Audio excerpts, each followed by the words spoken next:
Hi, hello everyone. Oh my god. After some trials and tribulations, we are here. Um, Wow.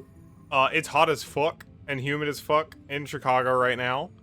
We are doing our best to not get heat stroke in our own apartment. And also there are some ongoing goings on with some various moves, so it's a little scuffed today. So I wouldn't be surprised if it ends up being a little bit of a shorter session. But If I may, yeah, what's up? can I just say a quick blurb here about Chicago and how it's fucked up that things don't come, that apartments don't come with AC in it automatically? Yeah. It's fucked up. It is Anyways. real. Extremely real, dude. Well, most of these buildings were built before AC was invented. I've got a motherfucking heater in it. You can make it work. That's true. The building should buy the fucking window units. That's all I'm Yeah. saying. There we go.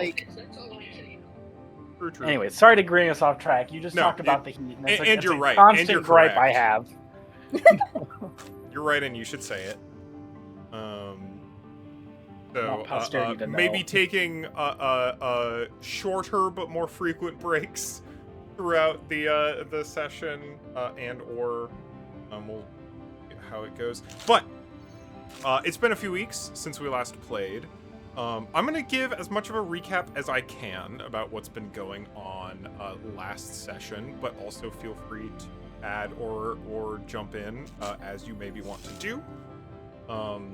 But last time, after having arrived on the moon base of the eponymous Fallen, a group of various kind of independent mercenaries, medium notorious mercenaries, helped our fair students of House Diamond Ordnance escape from Harrison Academy, pending some unfortunate consequences. It was like we're closing in on our fair students. We have finally settled in on the moon base a little bit. We've had a couple of days to kind of get situated with the moon base as a whole. It is pretty out in the boonies when it comes to space as a whole. You had to do a couple of different blink gate jumps and then fly for something like a full day into the black, more or less, to get to a particular location. There is very much a skeleton crew on this base.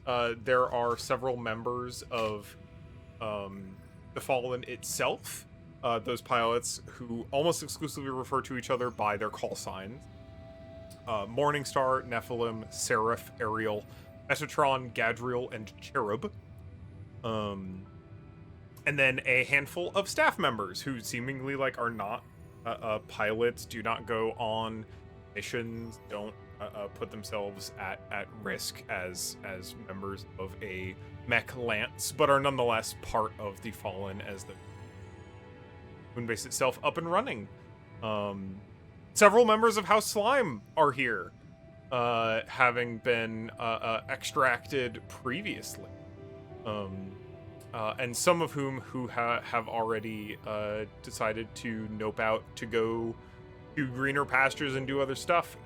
But Crosby, Pandora, and Skylar have stuck behind. Have decided to continue their electronic warfare solo studies. You know, they're trying to get their degree on their own time instead of continuing study under Harrison Academy by working from experience in this place. Who all have been given accommodations likewise. Isaac had a long conversation with Morningstar, which included the revelation that the current title holder of Morningstar is, in fact, the previously missing Isabel Astaire. Absconded from kind of political sphere of Harrison, previously under Pierce Astaire, ended up linking up with the Fallen herself, and when the previous Morning Star bit the dust, stepped up to become the current leader of this band. We have discovered some space weed in hydroponics at the moon base, as well as various tomfoolery. Is there anything anyone else would like to add about the recent goings? No, let's see. Various people have been having various reactions to our new situation. Isaac is more thrilled than anything, and is just kind of excited to have sibling back for the most part, and is kind of very much I feel like taking on the world kind of energy right now. My understanding. Further, otherwise, let's see. Milo, if I think I remember, has the feeling of I just need somebody to tell me to go so I can do something. I feel directionless right now. But also maybe sees a place that they can start working at the very least. That was, I believe, what was happening. Even if they were still incredibly unhappy on the ship because they have no idea where they're going or what they're going to do. But Isaac does still.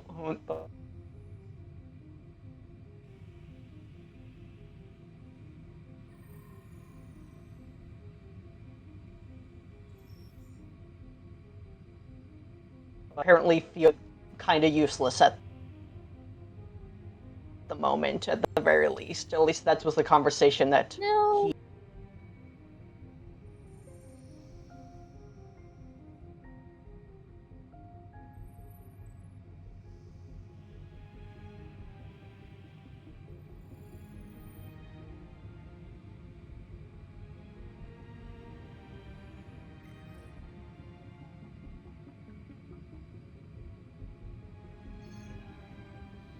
Hello. Nothing was exactly decided for them. I can't remember the exact. It's closer to they had it all, and then it all went sour. Lost control. A lot of things were.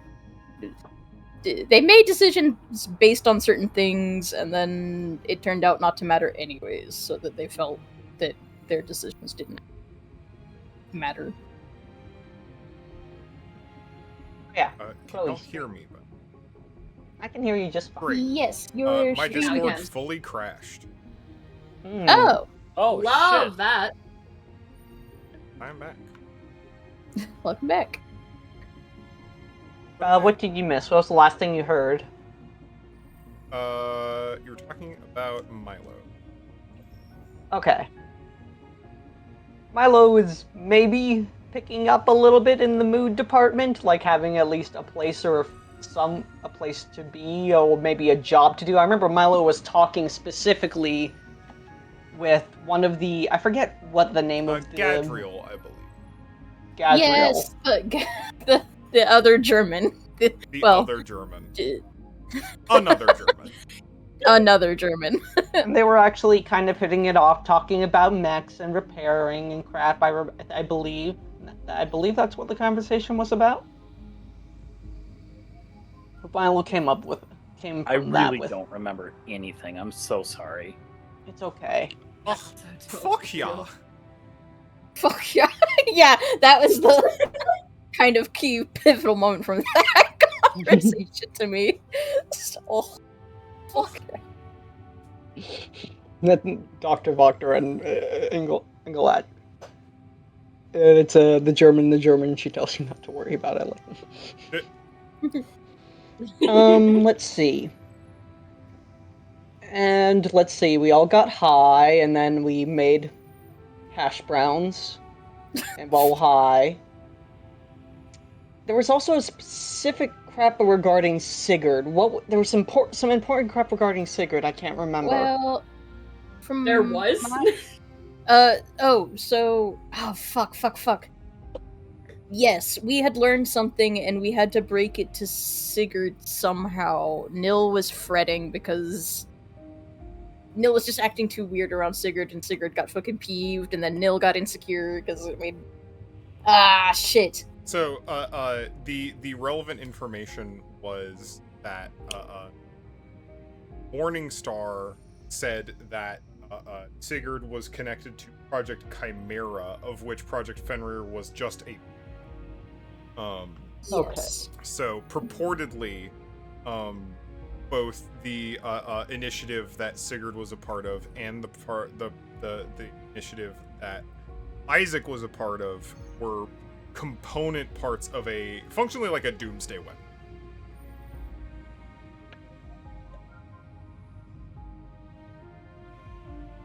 Where they were prepping Sigurd as a pilot to Yes, a super pilot weapon. alongside in it. Yep. An NHP that no one has seen yet. And likewise, Isaac was test tube babied to pilot for Fenrir. Yeah. Specifically after Isabel proved not viable for that role. And I can't quite remember, like, the whole idea of the Chimera is all of these 3 projects are supposed to come together. Fenrir is supposed to sort of be part of this as well, right? Okay. Mm-hmm. The both Fenrir and Fafnir, the NHP. Fenrir and Fafnir. Yeah, the NHP that was described by Morningstar were component parts of an NHP that split during a cascade. So now we put it back together and we get a big one. You get a bigger things happen. Yeah. That's a big gun. That's a real big gun. Yeah, gun.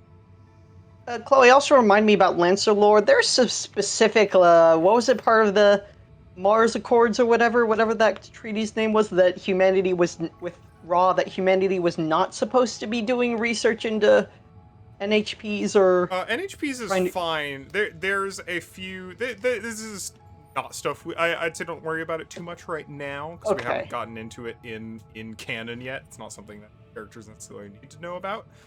But if you want to ask someone about it, I can info dump in character at you about it, if you want. Happily. And also... Caddy is still currently in possession of Fenrir. So Caddy acquired Fenrir as part of a joint operation with the Fallen. But as of yet, her position is unknown, ATM.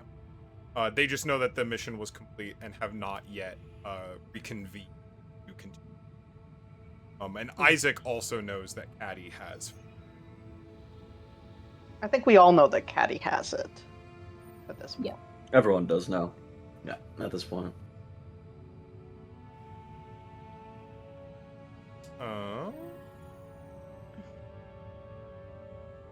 That was a lot of the relevance. Also, there's just unlimited free use drugs just available on. Just found out that like a lot of the people here are troubled and get through dealing with that by using substances. What? That's crazy. Weird, bizarre. Controlled substances abound. Giant mech pilots, traumatized mech pilots, to turn to substance use to cope with trauma. Crazy how that is. Yeah. Crazy. Who would do something like that?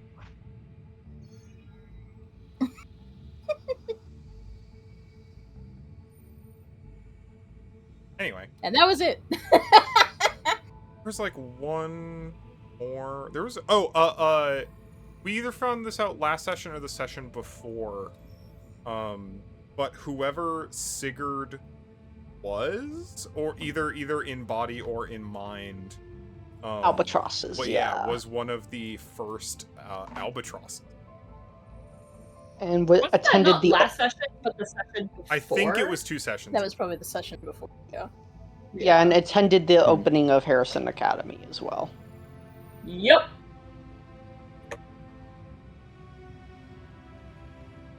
Now that's it. All right, we're caught up. Hooray! Hooray! Great session, everyone. All right, yeah. Thanks for playing. Anyway, It's been great, guys. See you in See 2 you weeks. next We'll do time. this Alright, again. putting my headphones down and running away. Alright, I'm going. Bye. Bye. So, we've got some options. We have some conversations we should resolve in the immediate. I know there were a few people wanted to talk to different people about different things. I know Sigurd and Morningstar need to still need to have a conversation. Maybe. Isaac and Sigurd, I believe, still need to have a conversation about the project stuff specifically, because notably last time Neil did not tell Sigurd about what was going on, did not want to speak about things that they did not necessarily fully understand. And Milo's got some ongoing goings on. We should probably resolve those in the immediate sense. But also, I want to reintroduce, kind of like we talked about at the tail end of last session, the idea that we don't have to stay in linear timescale anymore if we really, really want to. We want to have, like, I don't know, if y'all want to be here for days, weeks, months, longer, depending on what everyone's kind of vectors are and what we talk about and plan on doing. I think we also talked about having a, like, the gang all gets together and actually has a, okay, but what the fuck are we going to do conversation. So should probably have those before discussing or talking about any kind of time jump, but want to keep that in the back of folks' minds, that we don't necessarily need to be running beat for beat for beat. Heard. I think to give us the following day, we've got mess going, we've got food messages running, we've got a bunch of just kind of like everyday busy work. Y'all are getting an increasingly good sense of just like how things work around here and how you all can fit into it. It's very clear that you're not expected to like work or need to fulfill any specific roles in order to stay here. They are happy to give you a place to stay until you chip off, much like they did for some of the members of House Slime.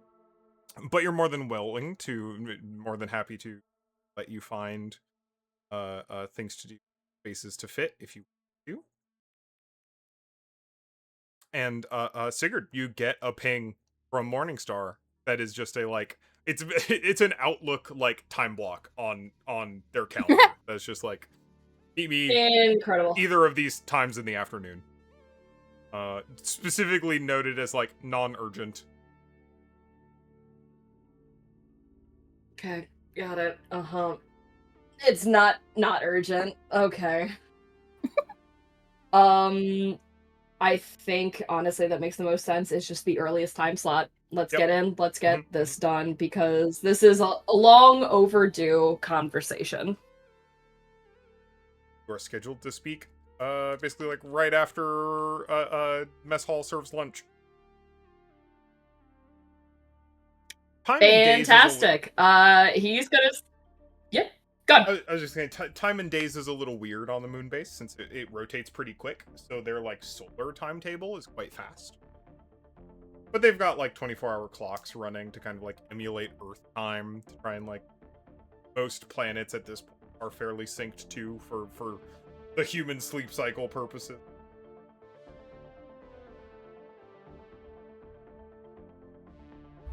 All right. Yeah, it's just earliest time slot. Gonna head on over, knock on the door. I'm guessing they have their own office space to do anything. Yeah, they invite you into the CIC. Seems like where they hang out, where they are doing. Dude, Okay. for Rev, this CIC submit stands for Combat Intelligence Center. It is basically the situation room for any given or Navy, whatever. It's the place that has all the cool blinky lights and what. By the by, your stream source seems to be the wrong one. Oh no. Oh yeah, I see. Haha, I see. Anyway, no, it's just for me. There we go. Fantastic. Yeah, I guess if there's like a way to knock on the door, or otherwise the door's just kind of open because this is there's automatic doors, they exist. But he's just gonna kind of make his presence known to the room. If there's other people in it, fine, so be it, but looking straight for Morningstar. Morningstar is the only person in here right now. Turns away from a panel and a little pad and looks up. Is back in their helmet. Okay. Hanging out in her typical regalia. Hi, Sigurd. Please.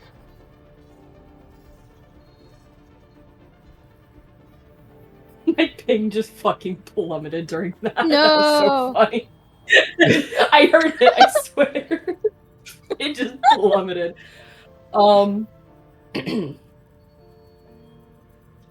Greetings, Morningstar. I believe long overdue. Yes. I'm sure you've got questions. I don't know if I'll have lots or most of the answers to them, but I can do my best. I will start with some things I know and see if that preemptively answers some of your questions. Very well. We've seen this. And she kind of like gestures at you and your helmet. A few times before. We have a pretty good sense of what it's doing vaguely, but not specifically. And we haven't been able to speak to anyone in your condition alive. So I will certainly have some questions for you likewise, and maybe we can put the answers to all of that together to maybe answer some questions for both of us.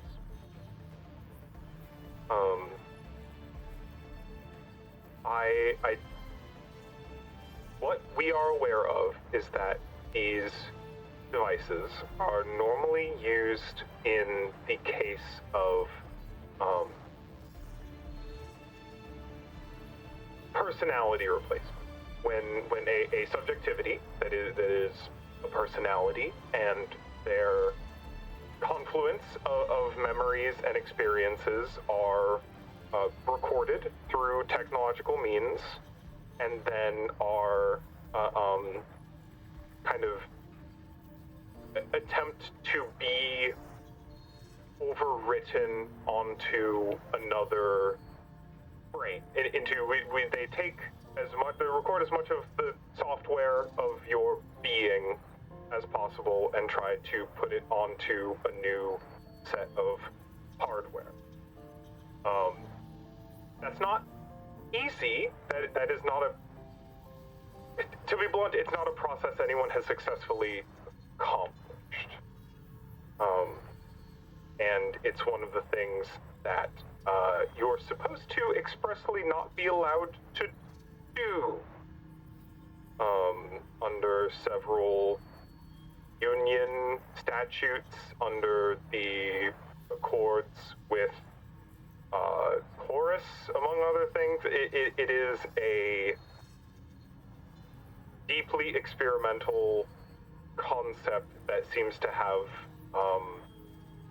a very low success rate, all things considered.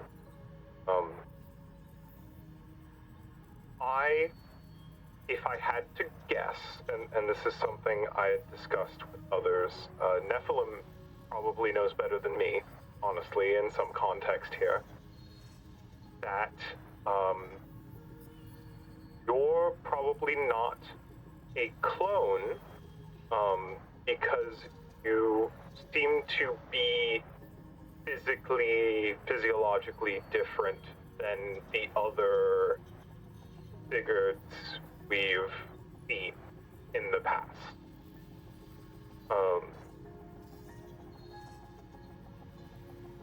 So in all likelihood, you're not a clone or an artificially developed human, but probably just a test subject that Harrison decided to overwrite with a personality that they deemed held valuable attributes they wanted to recreate.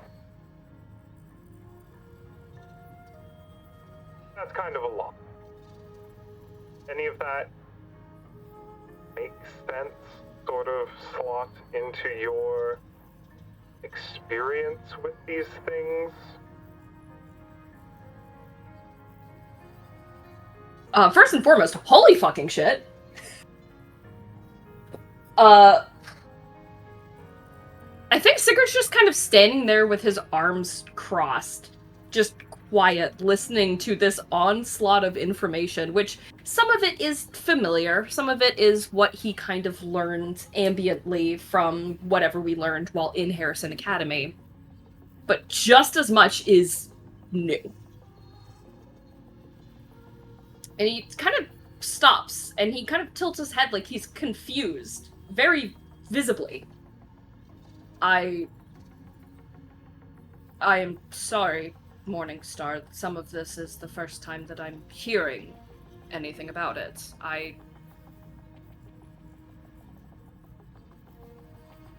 Are you saying that I was my own person and had my subjectivity completely erased and replaced?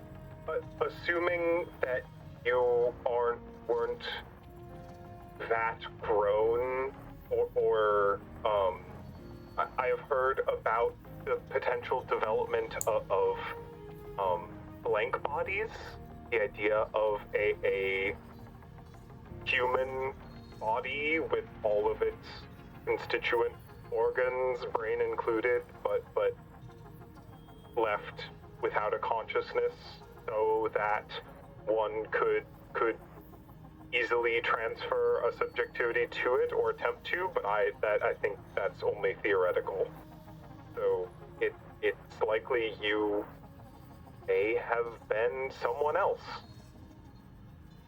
And then Harrison decided to put Sigurd in you. Well, complicated, because you are Sigurd, or are maybe even more accurately a new subjectivity whose roots were Sigurd and whatever consciousness existed before feeding a recording of Sigurd into you.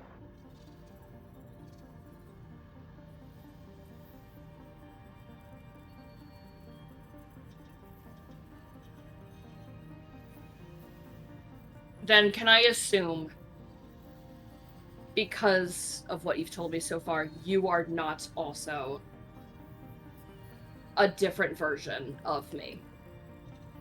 Oh, I would hope not. If Harrison managed to get their hands on a recording of my consciousness, I shudder the various torment nexuses they would want to put that through. Which would be very unfortunate for them, because I would, of course, be a distinct subjectivity.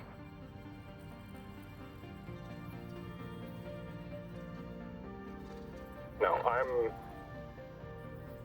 more like Isaac. I'm a clone. I'm an artificial life. I am a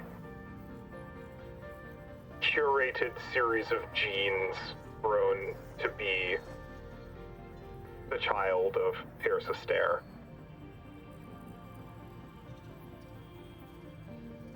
I think he kind of takes a step back. Are you a child of theirs?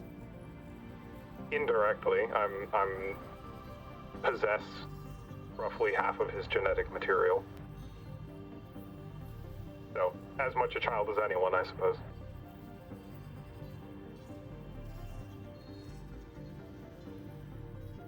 And does Isaac know this?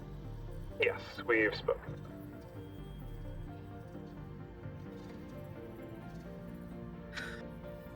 Very well. However, I do have other questions that I'm unsure if you will be able to answer for me. Please. Are you the Morning Star that has appeared in my memories? Or are you a completely different one? It's possible, but unlikely. I've shot down, 2 Sigurds during my time as Morningstar. The previous Morningstar encountered, I think, half a dozen. And Morningstar is a title that has gone back a long time. So this is something you may be able to help us with. Do you know who, as far as we can tell, Sigurd is a code name. It's not a title anyone's held. It's not a notable name, but clearly they were a pilot of some renown.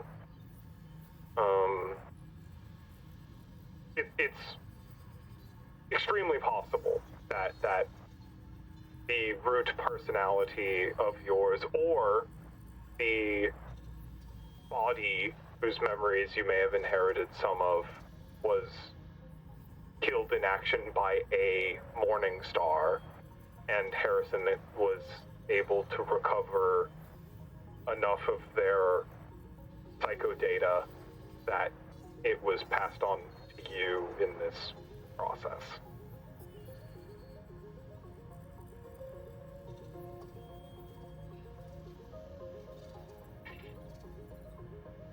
Quite frankly, I do not know much about who the original is, and it feels weird to even say original. I've no knowledge. From Understood. the earliest memory that I have waking up, I was just given the call sign Sigurd. I only know that name. I only respond to that name. I do not know any others. If I am being entirely honest, I do not even know my true face. I have ideas of who the original was just from the pieces that I've been able to acquire over the last few months. Of, well, not taking any medication, which if you've taken down a number of previous versions, you are likely aware of. Only sort of. We have been able to study the helmets, been able to study the bodies, but like I said, we've never been able to talk to one other than intercepting comms traffic.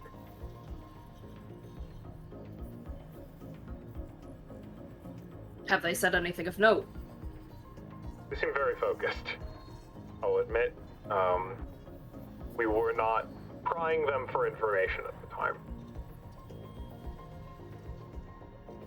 Were they working for Harrison? Seemingly.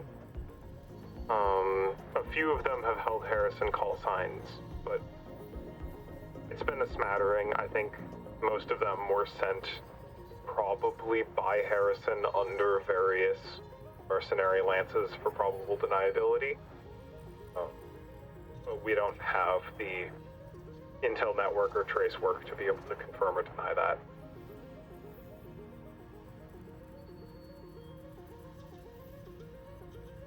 Then my next question. Do the call signs Shotgun or Raven mean anything to you? I've heard them.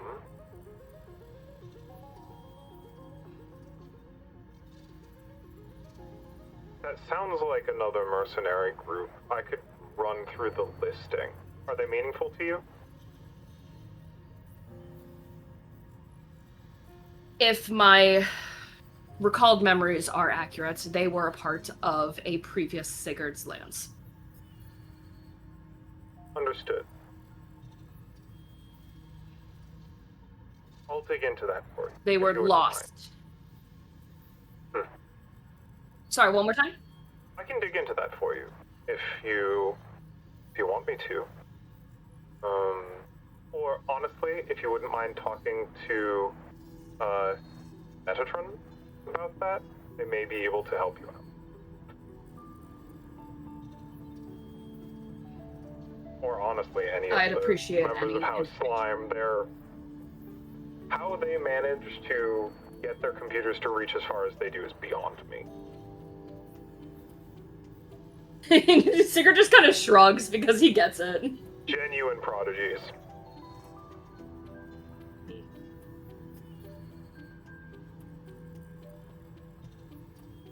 I'm trying to think of questions, because I have a bunch, but it's just like, I don't know how much this one knows. Who is the last Morning Star? Meaning the one I inherited my title from? Correct. A woman named Rosalie Clements. I didn't know her for very long. Well, I knew her very closely, but not for very long. How'd she go? Took a broadside from a naval ship. Wasn't even in her ship. Well, it wasn't in her mech. Her ship was blown out of orbit from defenses we didn't have eyes on. We misread some intel.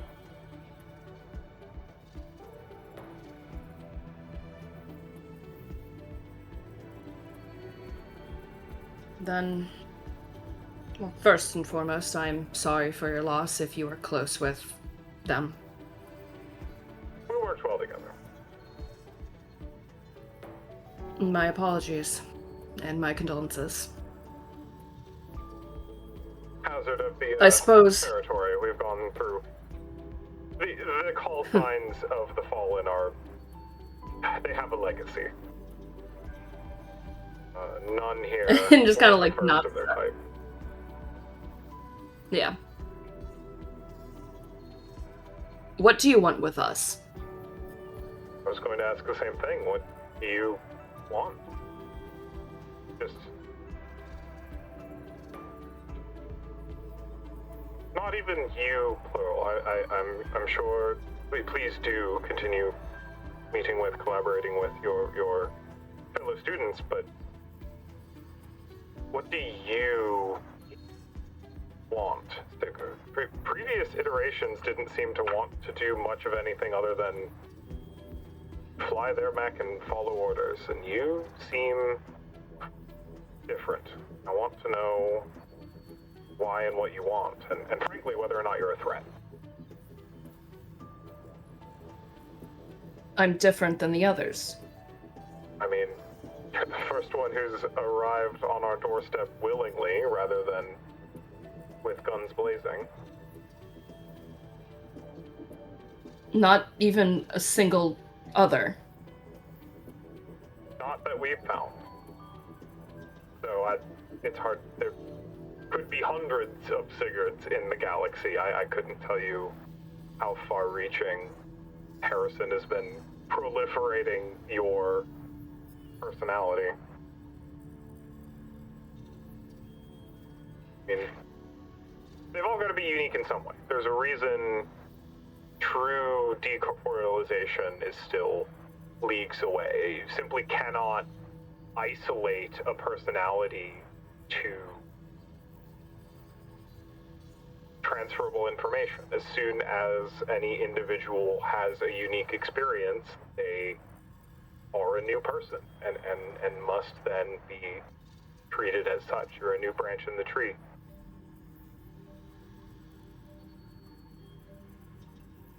Very well. I do not know how I can prove myself to you that I am not a threat. But You wouldn't say you are. but quite frankly, I have no idea. I have no idea what to do from here. Well, I hope with some time to rest and some time to speak with those you care about, you may find something that you want to do, an aspiration, a drive. Although, to make sure that you get there, the helmet, the device, I don't know if we have the ability to diagnose any pending conditions you may have. I don't know if you are feeling any certain way. We can synthesize functionally any pharmaceutical if it's something that you think you need or were taking before that was aiding you, but I also don't know how that may have affected your current situation, so we'll help you any way we can, but I think a lot of that will have to be directed by you, unfortunately. We can try and find you a specialist, especially one that is independent and not particularly sympathetic to turning you into Harrison, but I'm not sure if we'll have the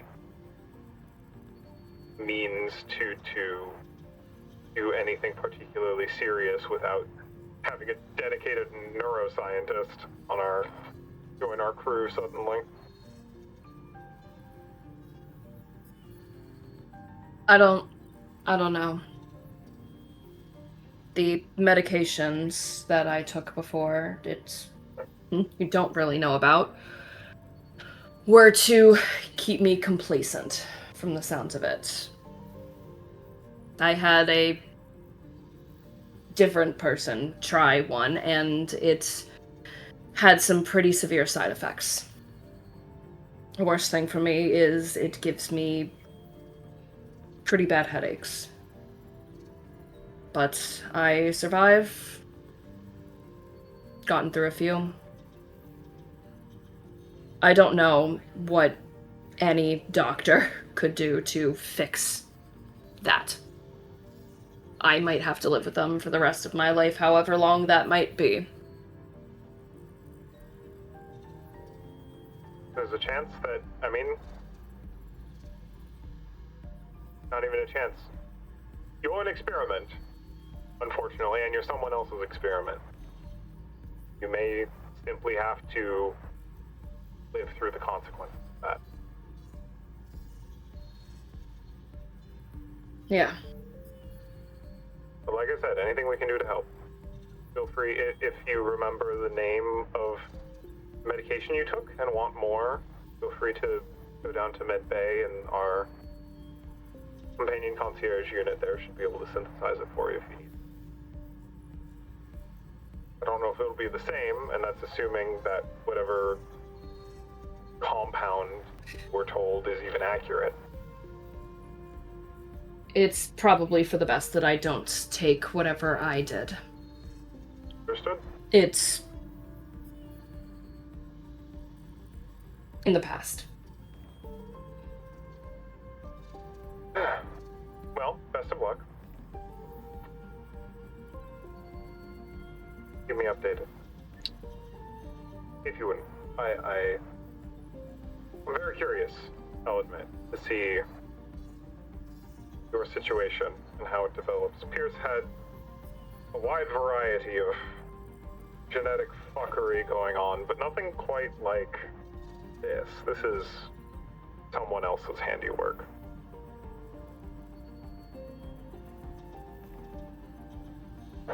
Do you know whose? Hard to say. Speculation. R&D. I could see it being Ms. Roberts. So this seems a little cruel. It may have turned darker since I left, but maybe by council, Who knows? maybe some scheme from the think tank. You think it would go that deep? It could. Like I said, speculation. Hard to say.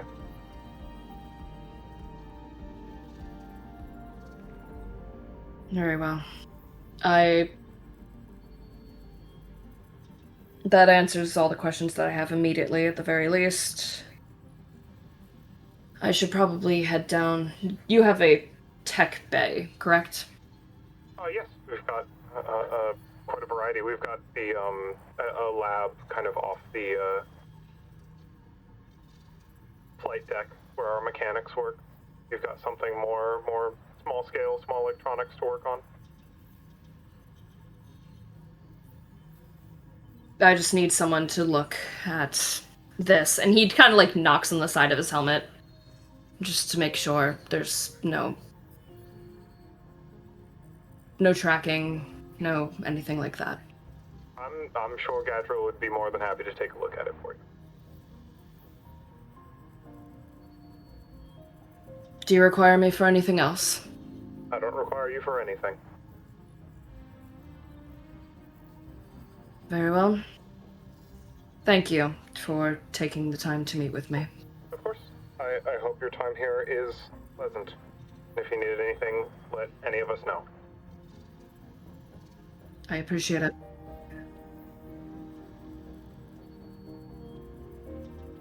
Well, and if there's nothing else, Sigurd is going to kind of polite little bow of the head, and he's going to leave to do a very slow walk to the deck bay, because that was a lot. Oh.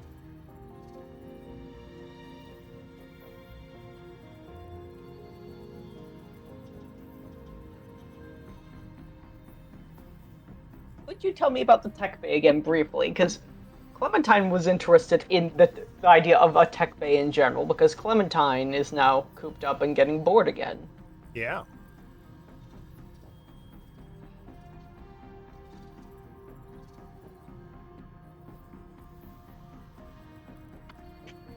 Show me neck bay.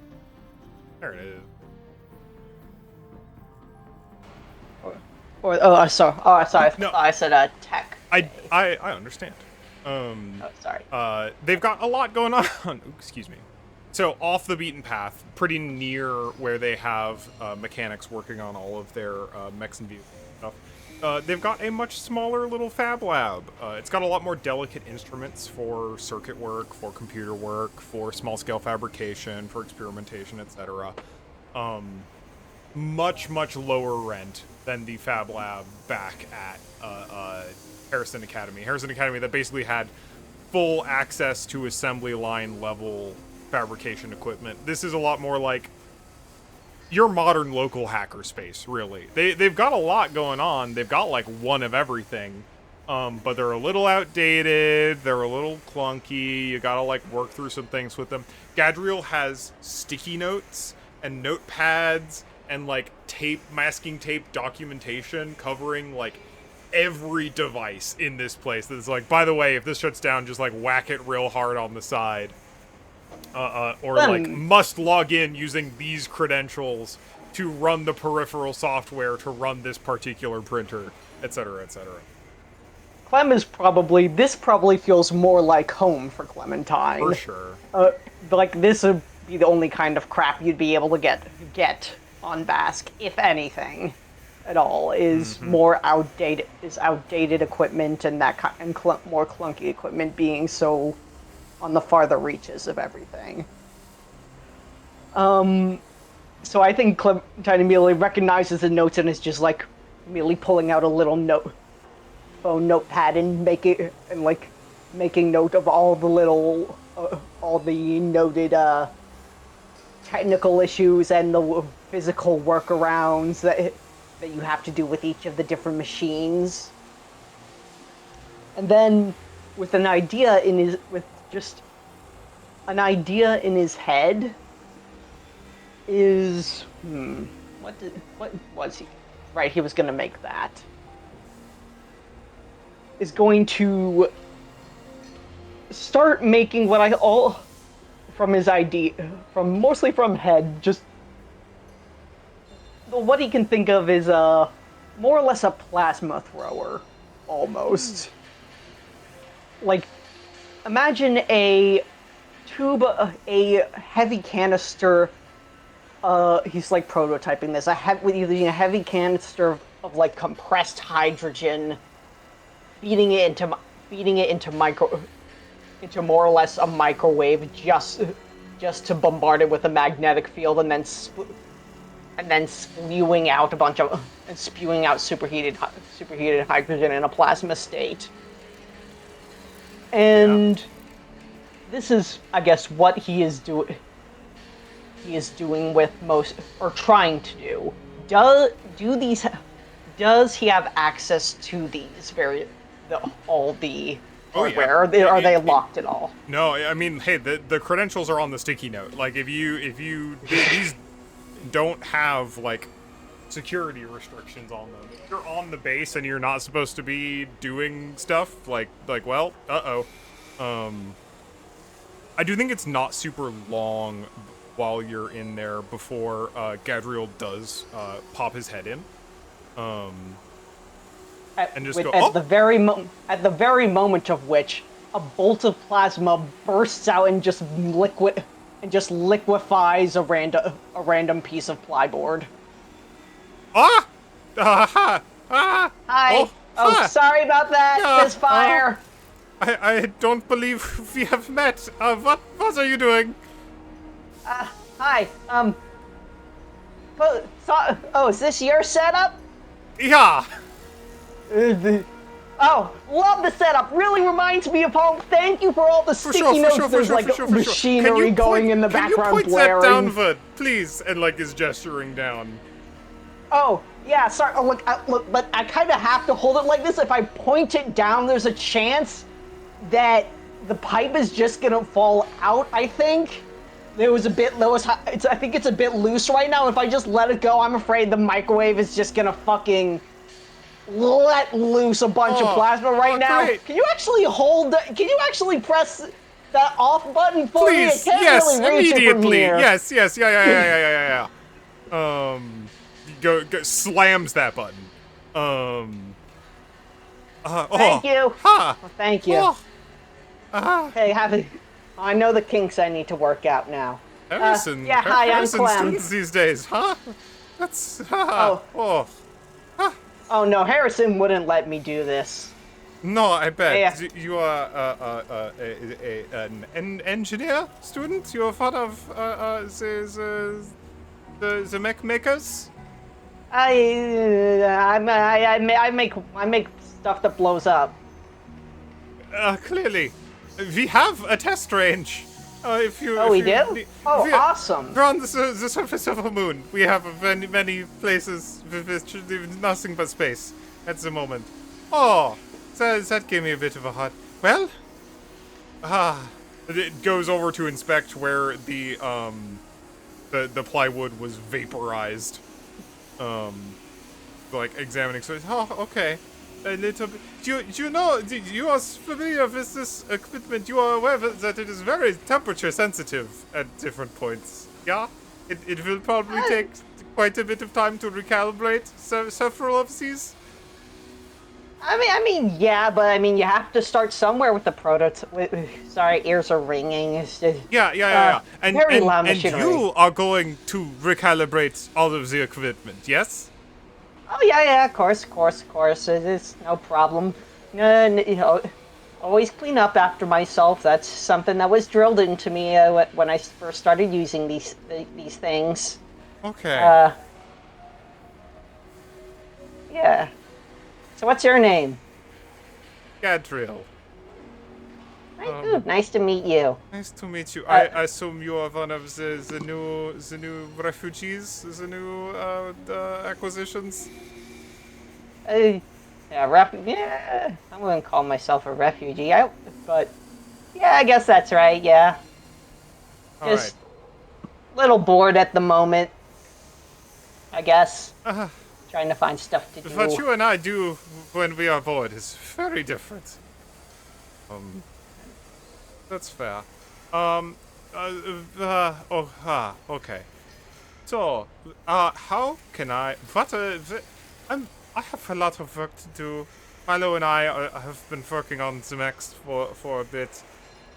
Do you?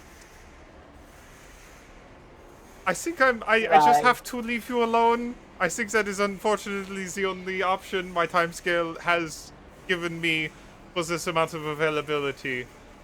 Please do not destroy anything, and please put everything back where you found it, if that is fine. Okay. I will. So. Nice. Yeah, whatever that means. Yeah, that. Yeah. So wait. So, what girl is it? That's a strange name. Is that like your call sign or something? So you're one of like the fallen, like one of the actual. Yeah, I am one of the pilots on the strike team. Yes. Oh. Oh, okay. So then did you talk to my cousin at all before? Who is your cousin? Caddy. Paddy. What? Like the kitty cat? No, with the double D's. Right? No, Cordelia. You supposedly you did. The Dun. Yeah. Yeah. My cousin. Okay. Yes.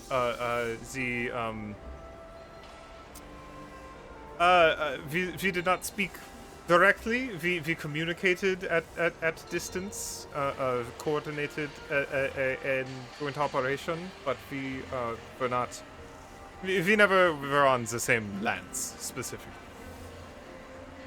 So, still nothing from her then?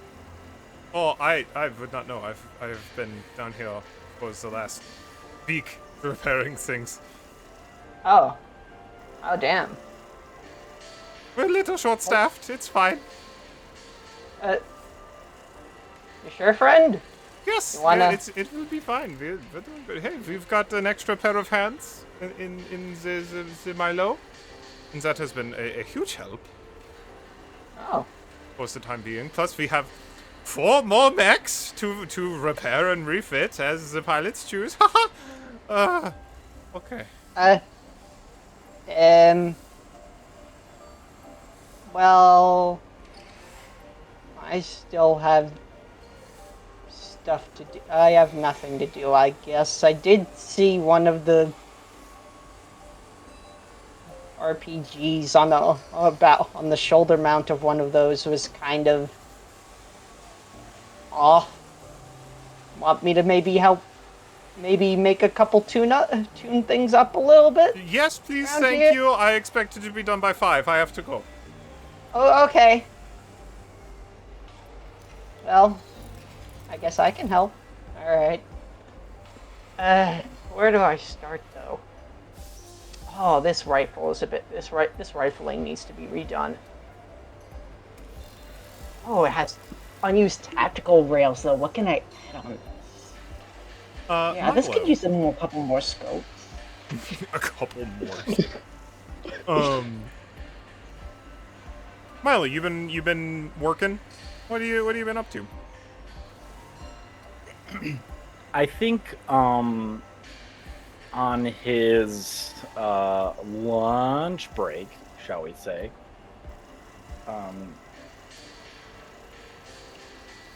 okay, I don't have to burp. On his lunch break, I think he actually goes and seeks out Nil.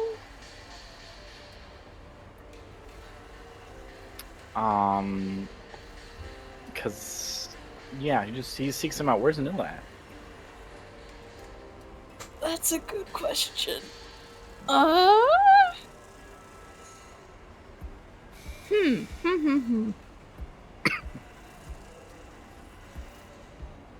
I was thinking about shit. Okay.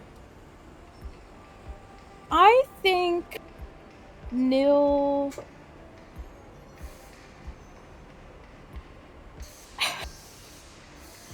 I think Nil has been doing a lot of just like walking around, like kind of aimlessly. Like Nil will kind of try to stick around anyone in anyone of House Diamond Ordinance who's like available, but also there's times where everyone splits off. People have things that they're trying to do. And so it's just like, well, I guess I'll go back to hydroponics. Or like just like find a cozy corner. I think Nil's doing a lot of internal scrolling. You know what I mean? Like using the augmented eyes to just like scroll various like social media feeds. I'll say they're vegging out. They're like in the bunks and they're just like laying in bed with a very like vacant expression. Milo is going to knock on the door and just call out to you and be like, hey, Neil, are you awake, available? Mm-hmm. What's up?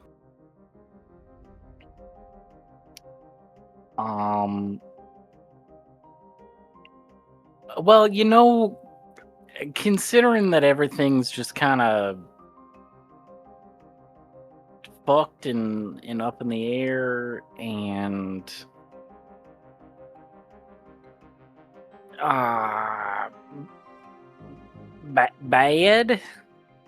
bad.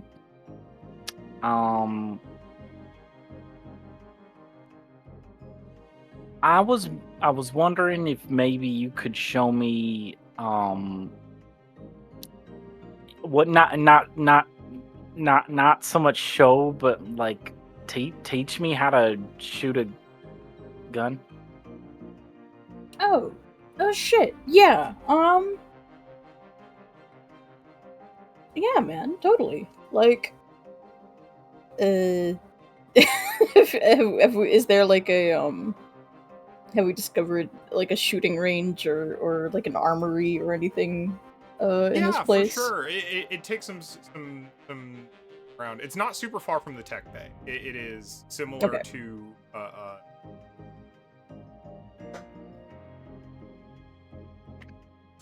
it's just a big stretch of open space. They actually have like a soft atmosphere pumped into it so that it can't much in. But it's like almost a tented off, or if the tent off was airtight. So it's like basically like moon rock surface with.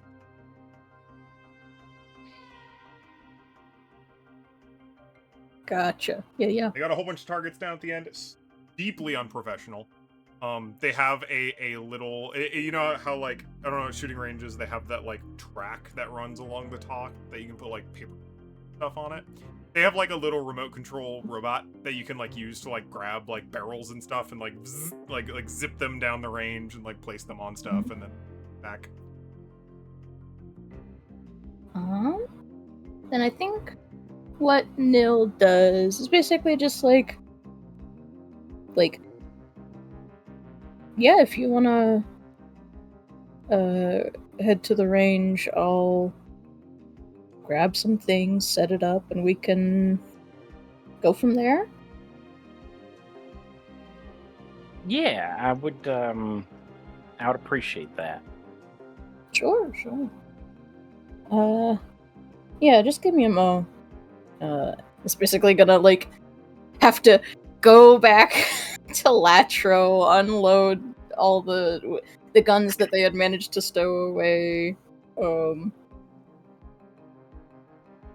Brings those over to the range, kind of sets the range up with like a mix of like close to medium to long range targets. And then like once they're satisfied, I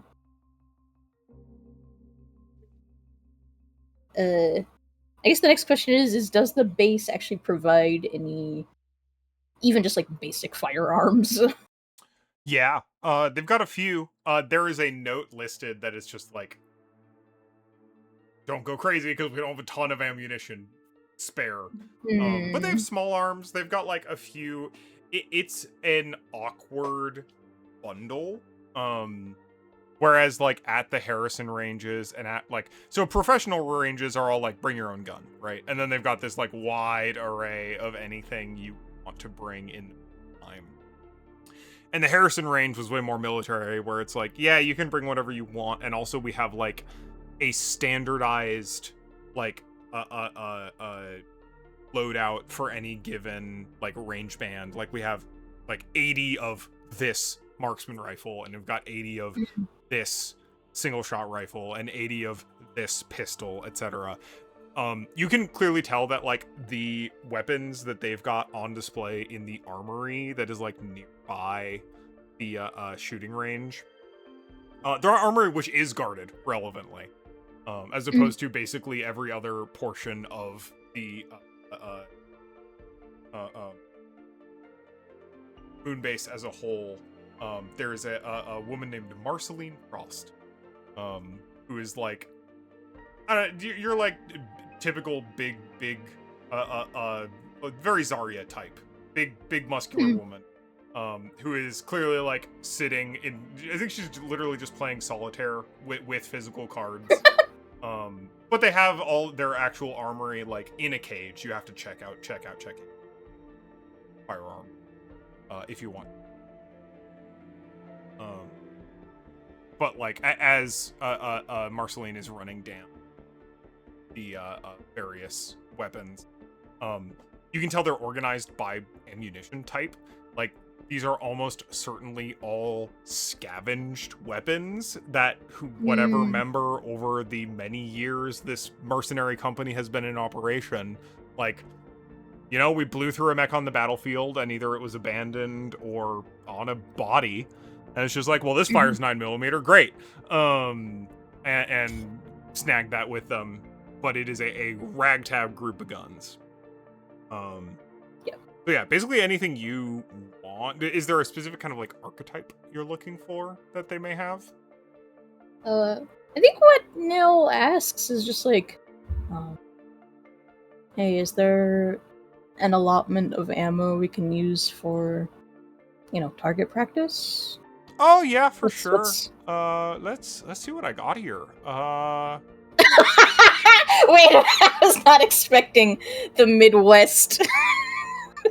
Yeah, we got the Come out of the big we got the 308. Zarya type We got woman. if you want the rifles, we got the most of that since we use it the most.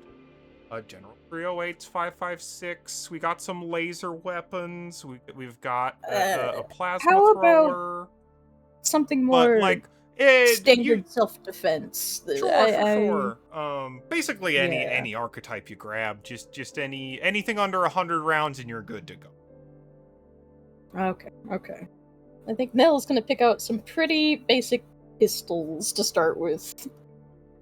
Right. Well, stay safe, have fun. We don't have the range staffed, so if something goes wrong, just scream and I'll come out there with the first aid kit, okay? Heard. All right, kids, have fun. puts on their fucking ear pro, brings some over for Milo. It's like, okay, so we're gonna be hella careful, alright? We're gonna start with the most basic gun safety, trigger discipline, all the baby basics, alright? All right. And they're just gonna, like, walk through that, like, here's your safety, here's how you turn it off and on. Never point your gun unless you intend to shoot. Like, don't. Do not be pointing that thing places where you would not want it to be shooting. All that. And then just starts Milo on, like, here, very close range, here's your posture. It's like, I think... I don't know how Milo would react to just, like, Nil even, like, getting in close, just, like, mind if I nudge you around a little?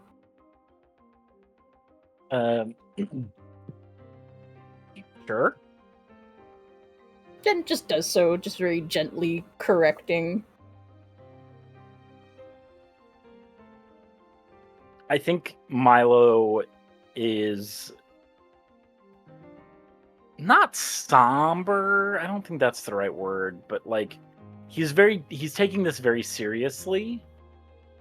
And is like listening and replicating with intent.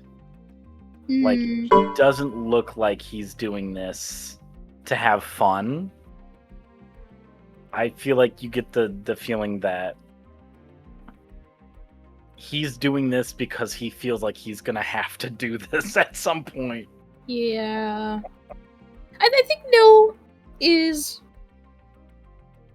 respecting. It's clear that, like, Nil catches this energy and it's just like, no, okay, you mean this. Like, this, no jokes, no, like, poking or prodding or, like, jibes or anything, just, yeah, you were taking this very seriously, they're taking this very seriously.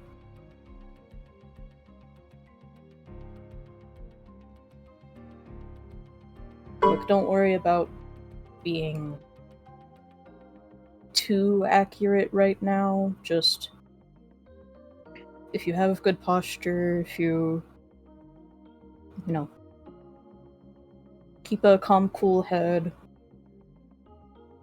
Too stiff and you'll actually have less control. Too relaxed, same problem.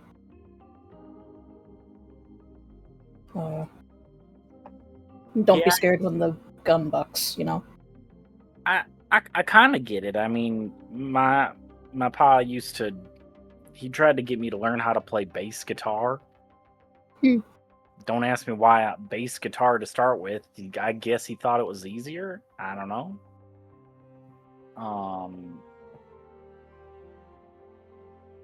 And I remember, like, before you could even really, like, play the instrument, you had to just, like, posture was, like, the thing that, well, he was my teacher, but he really was just my dad's mechanic friend. Anyway, so that's just a roundabout way of saying I know what you mean. Well, alright. I gotta admit, I don't know a damn thing about instruments, but I know about this, so... Well, considering I didn't last more than a couple weeks, neither do I. Not really. My fingers hurt when I tried to play it. I was young. I don't like it. You spend enough time doing this, your fingers can start to hurt too. Betting a whole lot more than just your fingers. Ugh. I'll set you up with one of the fucking... okay, maybe just for fun. Maybe just if you want to fuck around later. The big fuck-off rifle. If you want to feel sore in the goddamn shoulders and clavicle. You know, I appreciate the offer, but I think I'll pass. Considering that I tend to just climb on my mech. I don't really think I need any shoulder issues. You know what I mean? Fair enough. I don't Not- particularly recommend it. It's excessive. You don't need that. Yeah, this is more just like personal protection, and I feel like if I'm gonna get a big fuck off rifle, I don't really think that's personal protection anymore. That's more like military nonsense.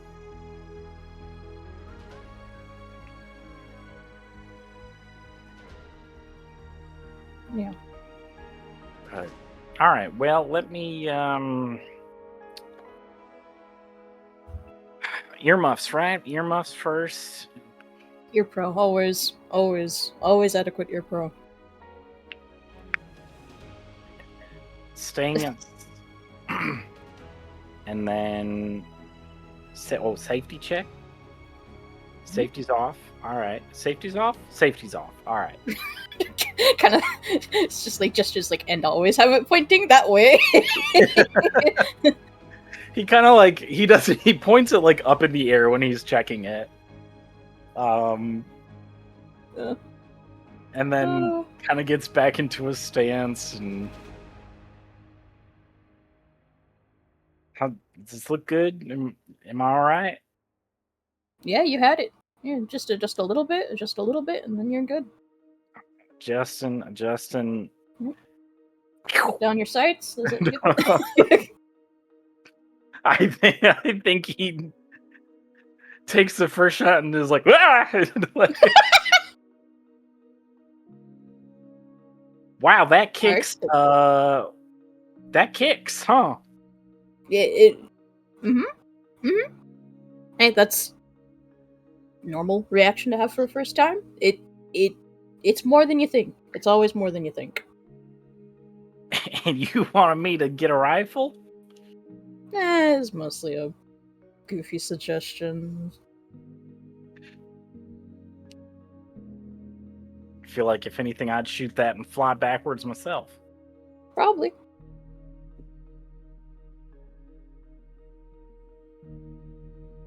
Hey, if you've got it in you, if you want to keep trying, just line it up again. You know what it feels like now. Just be ready for it. Not too tense, not too relaxed.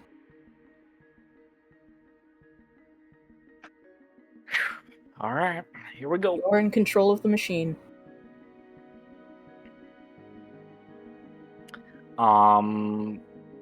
Is there some sort of roll I can make to see how? Because I'm not really interested in like how good of a shot is Milo, dead center, kill shot. Like I don't care about that. More so like, does Milo understand the mechanics of how to shoot a gun, and if need be, can he effectively replicate it? Yeah, I mean, I think I'd be happy saying, like, as long as you maintain practice for at least a little bit, like, I don't think you really make a role about that necessarily. This can just be a skill that dedicating Milo time to it. acquires over time.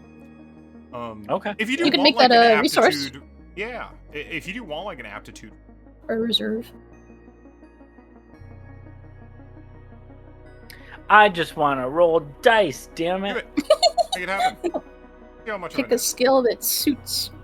It's not really a like how amazing of a shot are you, but just like how fast. It's less about how good you get, because you won't get good immediately. It doesn't matter how. But like how much, yeah, it's the mechanics of it. How much do you understand how well can you see them? Right.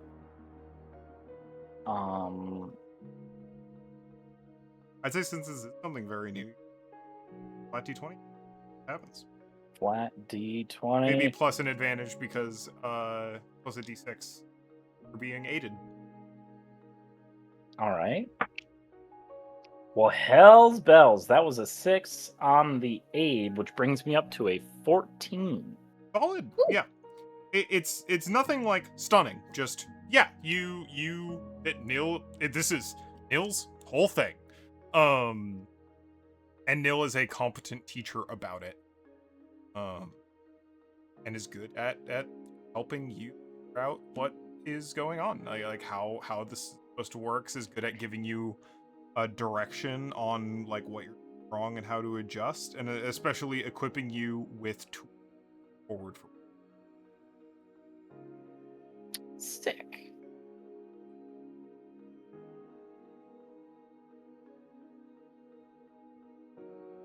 Yeah. All right. I mean, just because it's not dead center doesn't mean I didn't hit the body.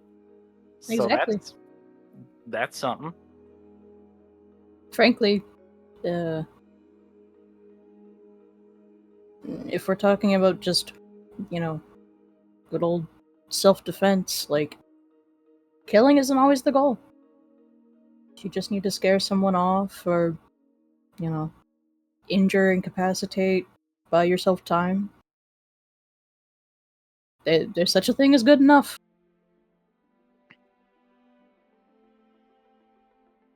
Yeah, I suppose. Didn't really think about it like that. Just kind of figuring like,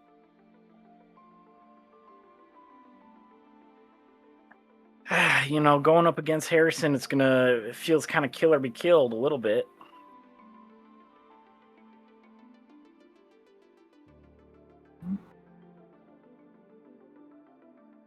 I think the impression Milo gets is that Nil had not really been thinking about any of that. Like, this is the first time Nil is thinking about the fact that they could just... I mean, it's like... It was brought up before, but I think it's just now hitting. Just like, oh, right. It really might be kill or be killed. Like, we might have to kill people. I think there's a kind of distant expression there.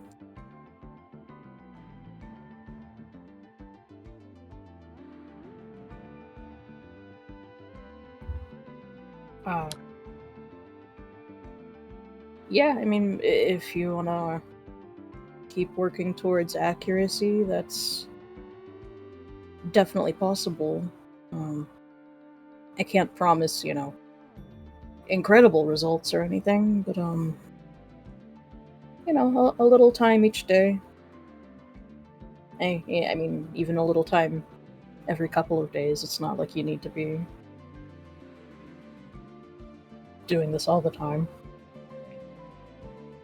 Frankly, any amount you do gets you ahead of, even just the most average person, so...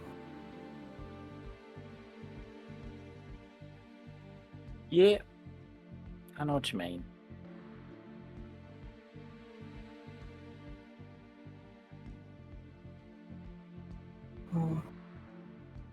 Yeah, if we're done, I'll start,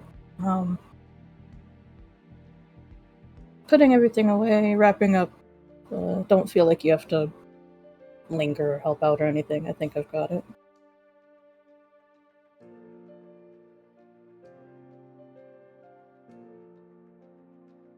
All right. I think I know Gadriel probably still needs my help in the tech base, so head over that way. But Is that one of the Fallen, one of the engineers? yeah, might be the only one? Question mark. I don't remember. I do know that he said to talk to somebody about license levels, but I forgot who. Yeah, is it just me, or is this place kind of a damn ghost town right now? Like, you'd think for a rebel operation, there'd be... You think everyone's out? Like, doing something? Right now? That or there just ain't a whole lot of them. Oof.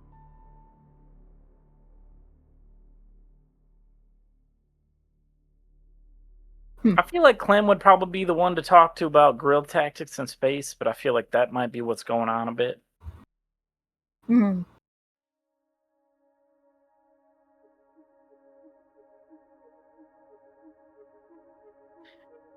Neil?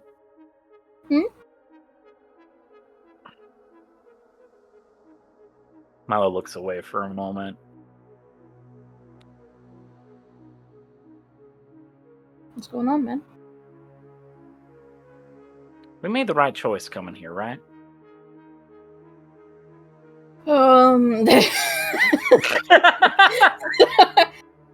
I think Nil seemed so much more sure of themselves, even just like, I want to say anywhere from 12 to 24 hours earlier. Like, Nil was borderline glowing not that long ago, and now Nil looks a lot more conflicted and maybe a little jaded.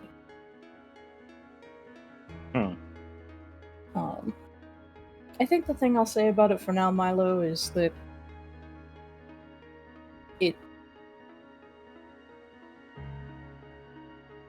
I think this was the better outcome. I think things could be a lot worse than they are right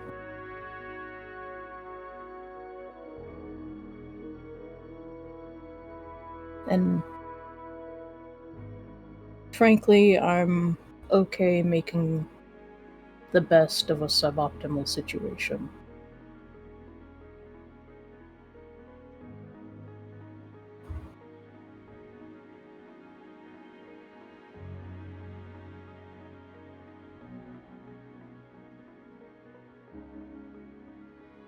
I think they like kind of swallow hard for a moment. This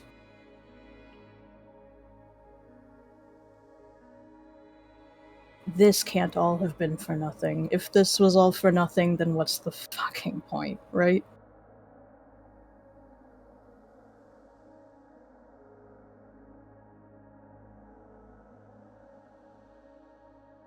It's gotta be for something.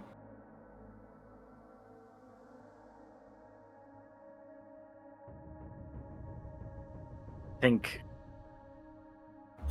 Milo really sours to that reaction.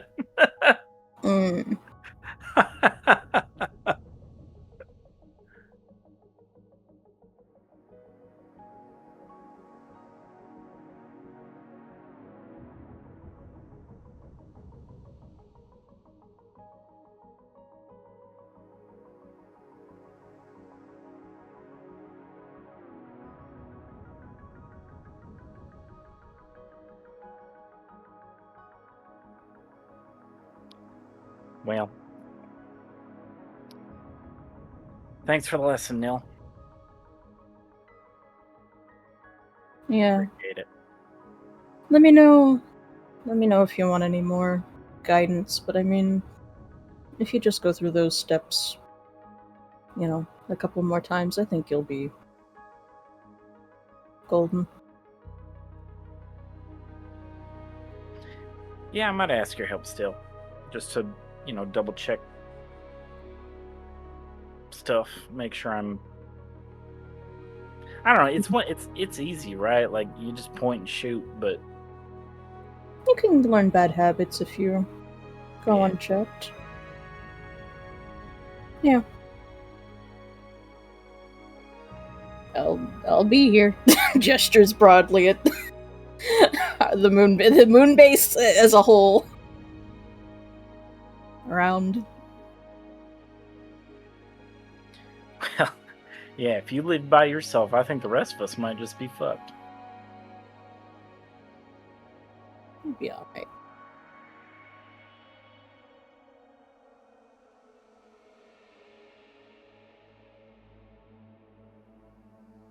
Alright, see you around. Yeah. Talk soon, Milo. And he takes his leave. Nil takes care of putting everything away.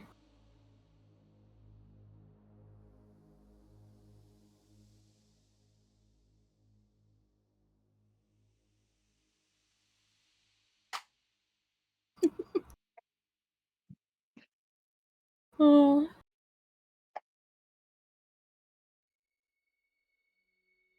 How about we take our first small break?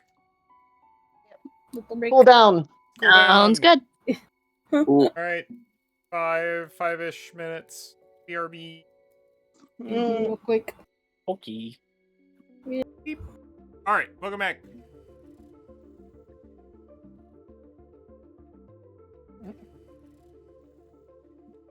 Yeah, we are back. And we are back and stuff is happening. Hooray.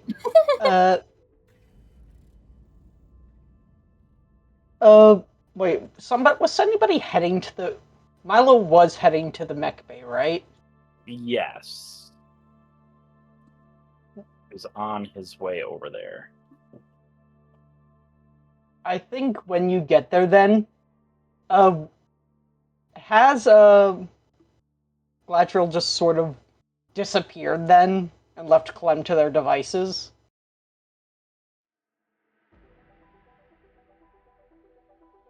Chloe? Well, Oh, Hello. sorry. Gadriel? Hey, yeah, it is hanging out in the mech bay, is doing, actively. He simply does not have time to keep tabs on you and is going to trust that you're not gonna explode anything too much. It's a lot of faith. For the moment. Alright. And I guess, Milo, when you walk in, you immediately just get a call from above one of the mechs and says, "Hi, Milo!" And Clem is, like, straddling a rifle, kind of like mounting a saddle, almost. Oh, hi. What are you?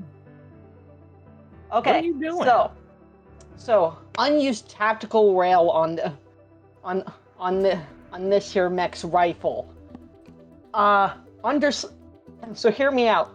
Underslung grenade launcher. Make use of some space, you know. So hey, I have set it up onto that crane down there. If you see it right there. You just need to press, I can align it from up here. I just need you to press the button. So you press the button so it will start raising so I can actually start mounting the thing. Whose mech are you doing this on again? I don't know. I don't know whose this mech this is. You're just putting a random gun on a random mech? I don't know. I was just told. I don't know. Gadriel asked if I offered to help. Gadriel said yes. Tune up all the weapons. Tune up all the weapons by 5 o'clock. And this, I don't know. I'm tuning it up and I'm making improvements. All right, you know, if Gadriel said to do it, then fucking whatever. He's just gonna go ahead and hit the button and start raising the machine. Yep. Just like that. Carefully. To the right. It's a button, Clem. You said it was a button. I mean, I clicked the button. I ain't got no control over it. Oh. Well, never mind. I can stop it. Keep doing what you're doing then. I guess. Yeah, will do. Will do. Okay. Alright, stop it. All right, stopping it. Stop. Oh shit! Stop! Stop! Stop! Stop! Stop. Okay, I got it. I got it. Yeah, you gotta read the sticky notes there. It says you gotta do it at a delay a little bit. Yeah, I got See it. the sticky note? Okay, good. It's fine now. It's fine. Okay, now I just need couple.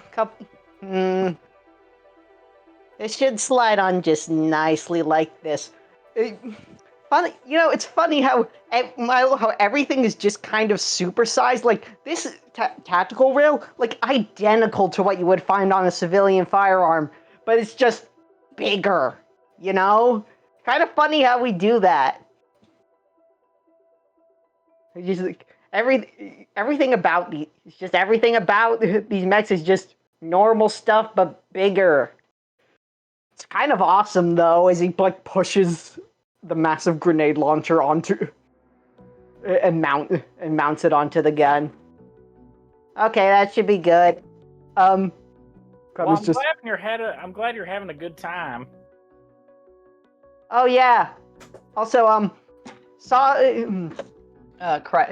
GoBot's gun was the rifling needed to be changed, so I changed the barrel on that. If you don't mind me doing so.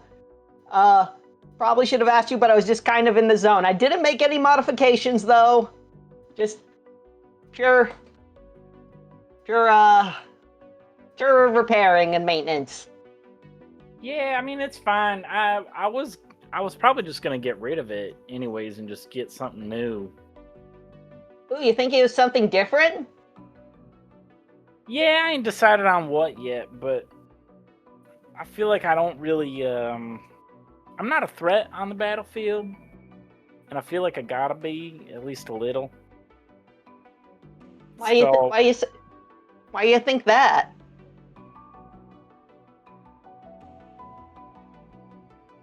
Well, because we're going up against goddamn Harrison. Well, you're already plenty of threat on the battlefield. What do you think you were doing before, friend? You were a support next supporting it more mobile and more destructive other destructive mechs. I mean, kind of what we were already doing, buddy. I mean, you don't need to be more of a threat than you already are. But you do you, man. I don't know. It just feels like the right thing to do. I don't know. I can't really think of any other. I don't know, Clem. This whole situation's got me all sorts of fucked up. I don't know what to do or nothing. One sec, I'm coming down. Let's talk you this out. I don't want to be shouting personal business from the top of the mech. You know what? You're right. I'm sorry. I wasn't shouting back, and that's my bad. I'm sorry. You probably can't hear me too well, huh? Well enough. I mean, not that I think Gadriel. I don't know. I don't think they were paying attention anyway. I'm coming down. Oh, okay then. So I think it's Galadriel. I think that's what it is. Is it? I don't know. I just assume. I think that's Okay. right. That sounds. Yeah. Whatever. So nerves. What, you regretting coming here? What's going on, pal? What's going on, friend? Regretting? I mean, I don't really feel like I felt good about this from the get-go.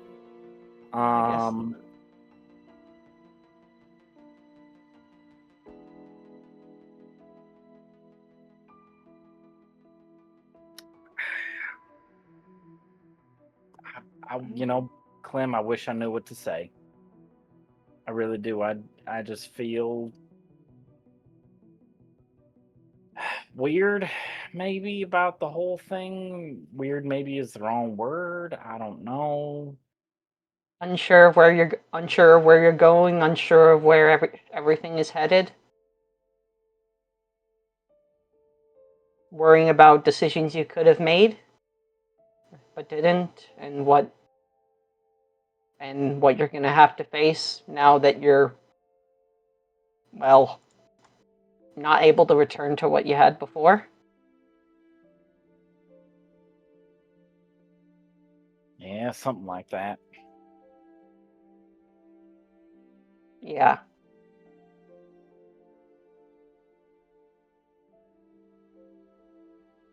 I can't help it. I've thought about it too, every once in a while. But maybe it's not healthy, but I just choose not to think about it too hard. All I can do is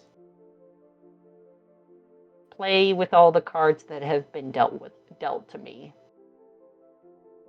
And and smile anyway. I mean, if you can't do anything else, might as well keep smiling about it. And I don't know if that's a good answer or anything. I don't know if that. I mean, I've never been very. For all my smiles, I've never really been good at cheering people up. Good at baking. But whatever you're worried about, I know you'll be fine. You're talented. And talent goes a long way no matter where you are or wherever you decide to go. And the universe is a really, really big place. Harrison's big, but it's not everywhere. It can't be everywhere. Just because you can't go to one place doesn't mean you can't go to another.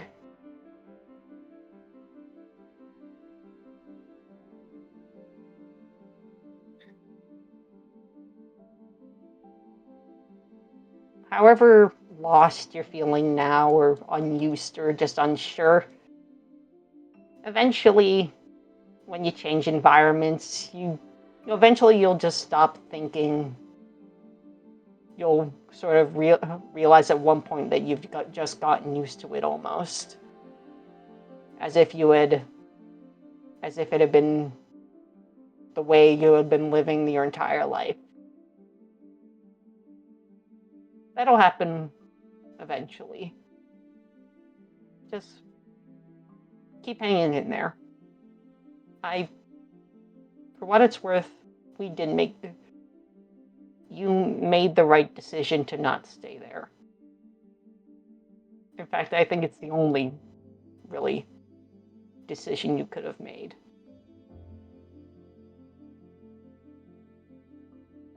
And it might not be perfect, what you have right now, but give it time.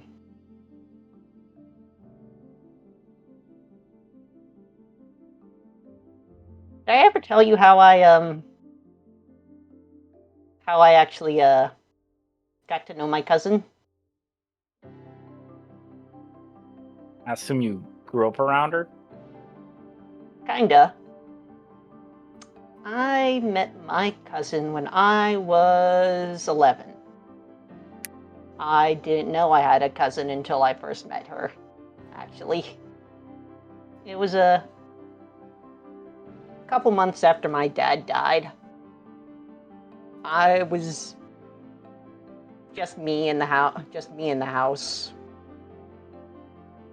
We used to run almost a little B&B out in the middle of nowhere. Little garden out front. Grew a bunch of potatoes, zucchini, hardy vegetables. You're self-sufficient for the most part. We saw all sorts of weird people come by, and then, well, eventually he got sick, and, well, then he was gone. And for a couple months, it was just me. And then one day, a couple of people I don't recognize come around. We're all in strange uniforms, long coats, with fuchsias pinned on their jackets, and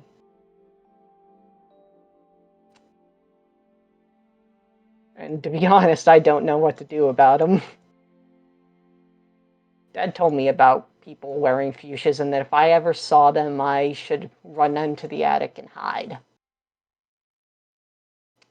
But of course, Dad wasn't there anymore, so I grabbed the gun, actually, and started shooting. Yeah. And then, however, it was kind of funny. They all started running about, for the most part, finding cover, except for one of them. This guy with a limp. And a cane. This old, battered thing. And he just yells out, 3 fucking years! No, sorry, it wasn't 3. It was, how long was it? Right. 20 fucking years! And that's how you greet your brother? No idea what he was talking about.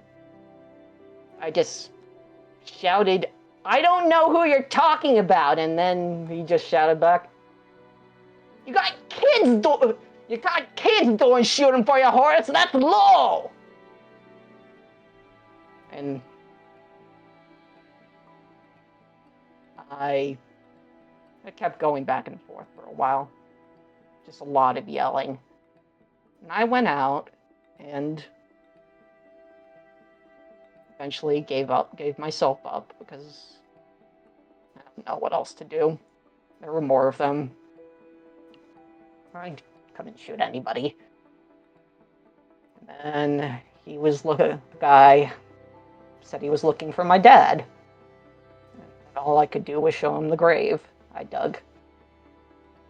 And he introduced himself. I'm your Uncle Seamus. And I met Cat, and then he introduced me to Catty, who was there with him, still hiding behind cover. And then I went to live with them after that. I left home. They didn't exactly... They had a farm there, but they didn't exactly have a garden. Strangers came by, but they were always on business rather than the weirdos and vagabonds we used to get. And Uncle Seamus wasn't nearly as jokey as my dad was. It said a lot of things about my dad not raising me in the Dunn way. The D-U-N-N-W, not Dunn, D-O-N-E, like the family way. I know what you mean. Started having me do these morning drills every morning with Caddy. Running, shooting, other field work, making traps and tripwires and all that. Said it was, if any right done was supposed to learn that. And I hated it first. I would find any excuse to run off. I would find excuses to hide in my room for a while. But then, eventually I couldn't hide anymore and I just kept doing it. And sooner or later I stopped wondering. I almost seemed to forget bits about my old home, and my new home became just home. It's just kind of how things go, Milo. Sometimes you can't go back to where you're from, And you just gotta get used to where you are now. And you change along with it. It's not great, but it is what it is, and all you can do is roll with it. Shit, I'm rambling. I need to get back to fucking work. Yeah, by the way, hang in there, Marlo, okay? You gonna hang in there?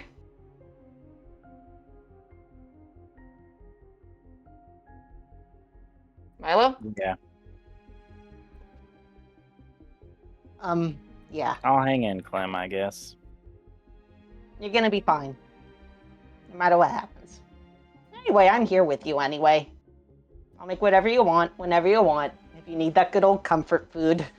Clem starts climbing up another mech to start diagnosing whatever repairs might need to be needed. Looking over any notes that like Gabriel might have left.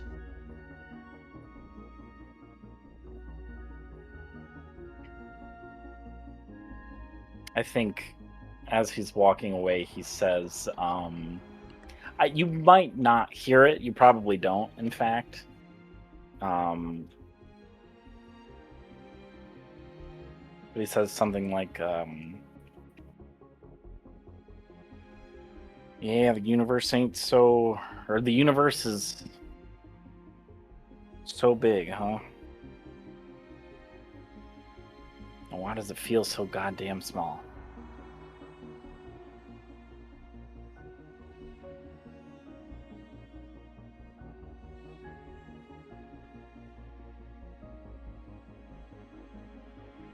Say something? Okay, must have misheard you. Yeah, no, Clem, I didn't say nothing. Alrighty. Enjoy your work time, I guess. See you around.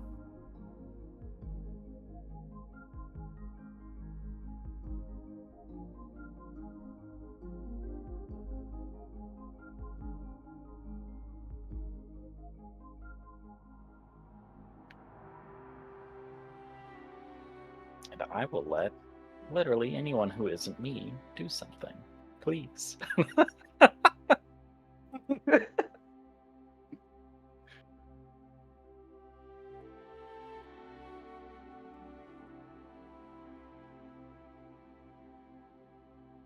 Sorry, cinema brain turned on. It's just like, all right, and then smash cut to like we're in like some like bathroom with stalls or something, and Nil is just like over the sink, just like pale, sweaty, gripping the fucking porcelain, like, get a grip, get a fucking grip. I don't necessarily have to do anything with that, but that's what I'm thinking is happening, like, concurrently with that conversation. We're all coping so well with this. We're so fine and normal. Good job, everyone, honestly. We're doing amazing. Really proud of all of you.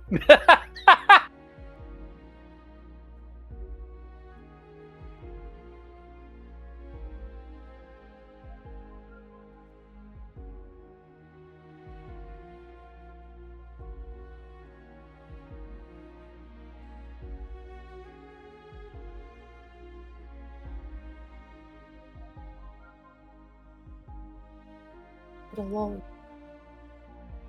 Rare. Yeah. It's quiet on the Moonbased. I think as it moves kind of from day closer to... I think you're right. Kind of have said it as much when you were at the range, talking between Nil and Milo, where it's just like, this place feels empty. It feels ready to have so many more people in it than it does now. And I think the longer all of you spend here, the more it becomes obvious to you that it's not that many people are elsewhere. Certainly they talk about certain people out and about, but just that they never have, that this place was designed for something much bigger than it is currently.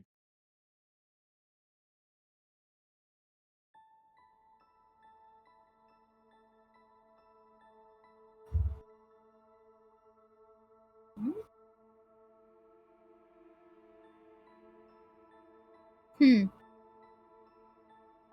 think Nil wants to talk to someone about it. I'm just trying to figure out who. Because I don't think Nil feels able to even approach Morningstar with just like, hey, I just want to have a chat. Like, no. There. I think if it kind of picking themselves back up, like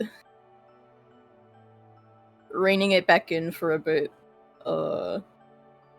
goes to just like whatever the shared space is, just to see like who the fuck is even here, right? It seems Gabriel basically never leaves the mech bay. Yeah. Is certainly in Tech and Mech. Speaking of which, I have a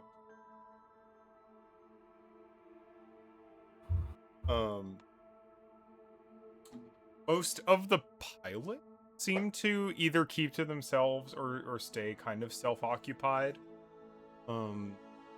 Nephilim spends a lot of time in and out with Star, but also kind of like out of the like dock and bays area. Mm. You've briefly seen some of the others. It sounds like Seraph and Cherub are out. Base.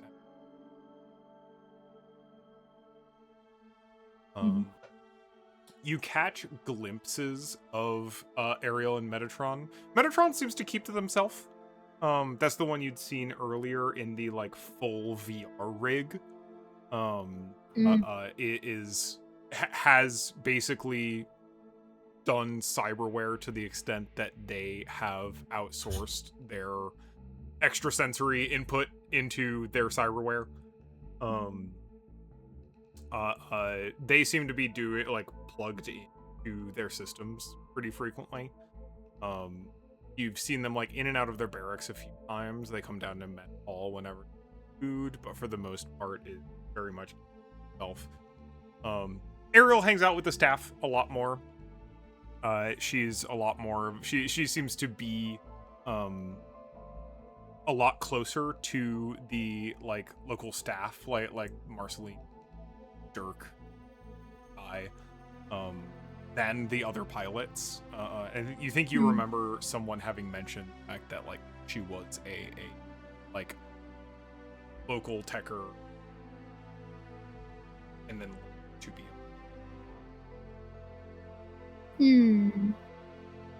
The staff members are certainly a little bit more public. You've already met Marceline out in the armory. Armory closes at a certain point during the evening. It's just like, okay, no one's grabbing guns. No one's out on the range and like come back and hang out.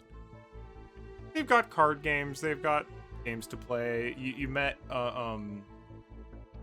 Jetta, if I remember correctly, who's the one with the weed. I might have swapped to Marceline. She's the one with the weed now. That's fine. Who seems to be the not the local medic, but the local horticulturist. Runs the hydroponics, is the actively tending plants to help. Oxygen scrubbers, medicines, whatever they can do. Mostly food, a lot of root veg. This seems very chill. It is around. But the staff tend to be a little bit more social. House Slime and the staff tend to like intermingle pretty closely. Although, to be honest, House Slime tends to like work with themselves and then occasionally contact like Metatron and Morningstar every.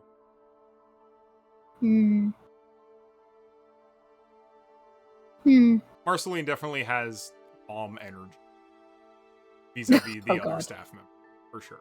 Just making sure everyone's taken care of, trying to keep you.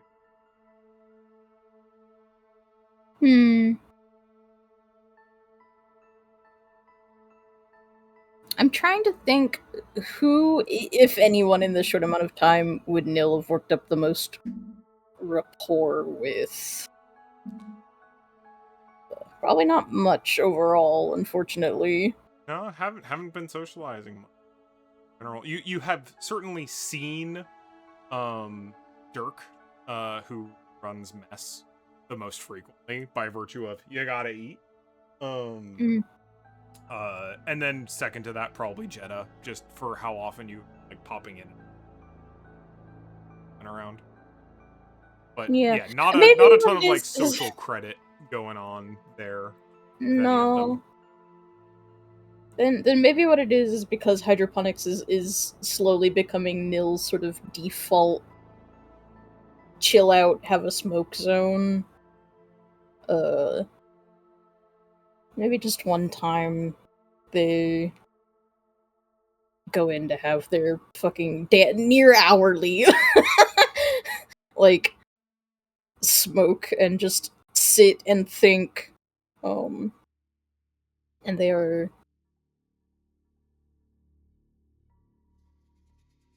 I think Nil's demeanor has just been slowly eroding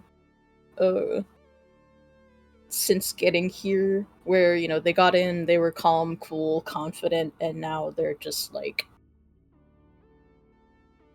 they can't sit still. They're like constantly like, you know, one of their legs is like tapping or bouncing, their fingers are tapping. It's like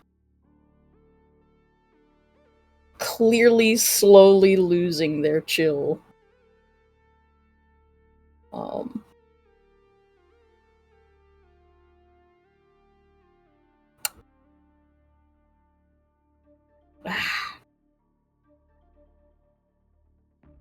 I think if Jetta's there, then just I think just starts talking very, very like all of a sudden. So where is everybody? Oh, hey, like right now.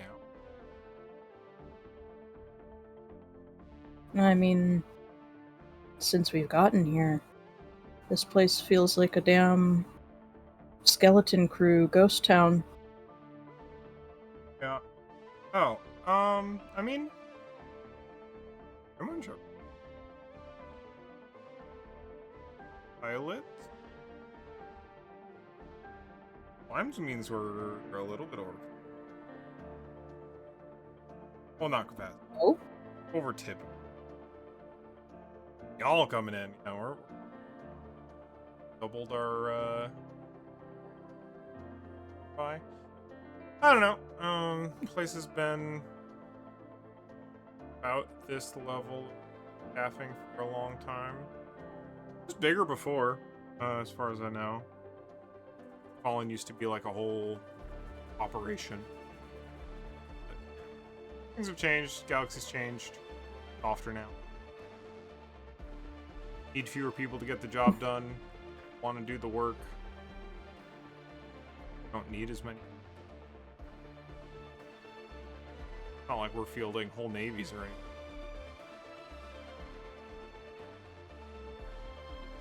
Huh. And do it.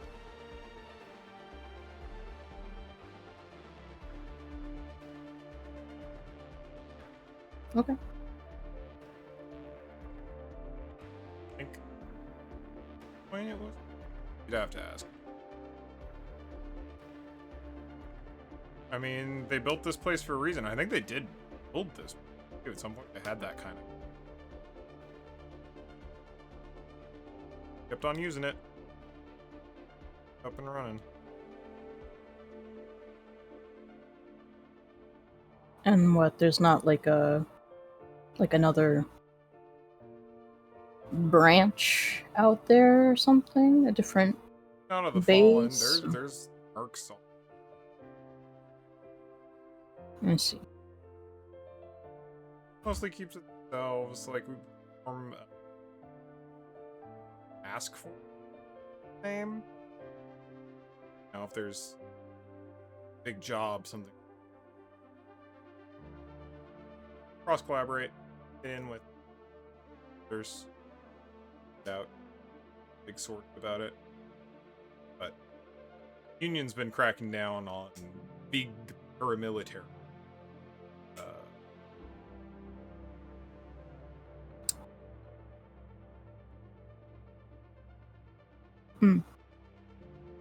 Gotta make sure whoever's got the biggest hammer isn't mad at you. Got the biggest.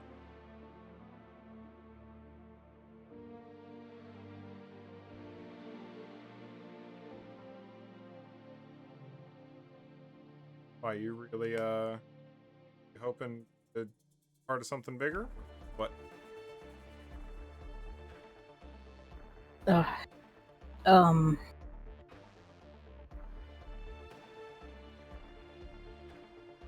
No, I don't know. I guess I'm just surprised. Go under the radar.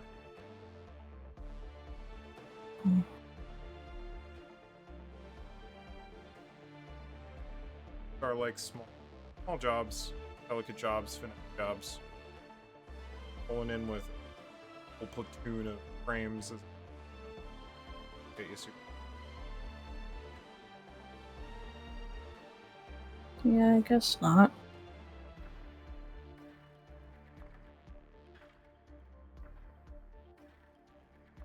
I guess.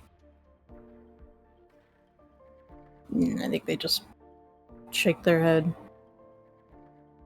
And if the goal isn't to wage an outright war, then why would you need a fucking army?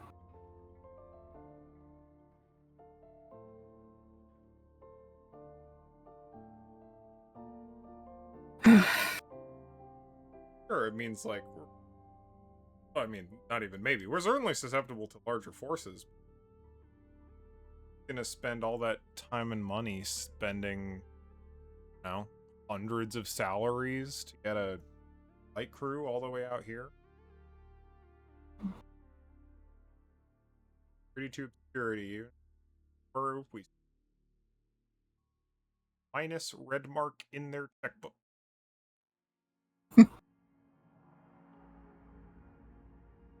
Hey, speaking of security, I mean, say any of us wanted to contact, like, friends, family, whatever. Is there a safe way to do that, or is it kind of we can send signals out. Enough. Yeah, we got ways to keep them from tracing back, as long as you're not, you know, labbing. Not saying.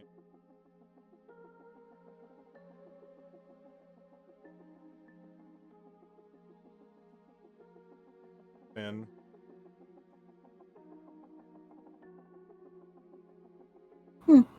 security wise, get contacts out. How two kids from Slime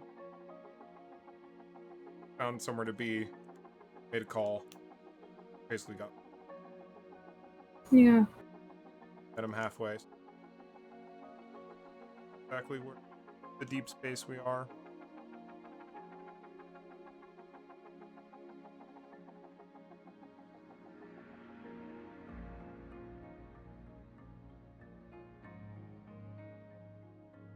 Like there's a little stick to that.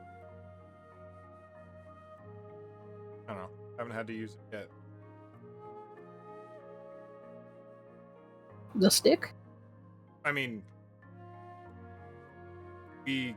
if someone, you know, out, we have not like soft.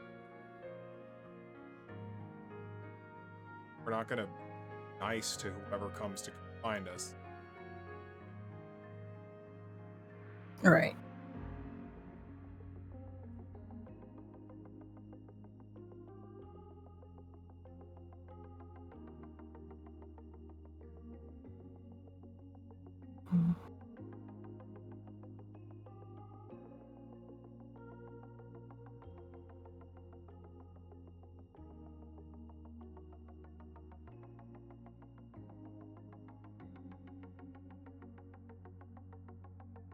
Guess I'm gonna call. Need to... Not so much. Maybe more of a courtesy. But I know the others might like to be able to reach out to some people, maybe. I don't know. Oh, y'all had to talk about what you're planning on yet? I mean, one of us is from Basque, so he's probably going back home eventually. Yeah. That's a way to put it, sure. You may or may not follow him, but like, I mean,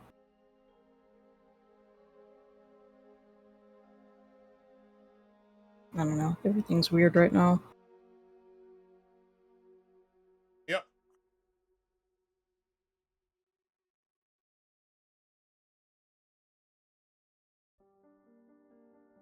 Could stay and help out, but that...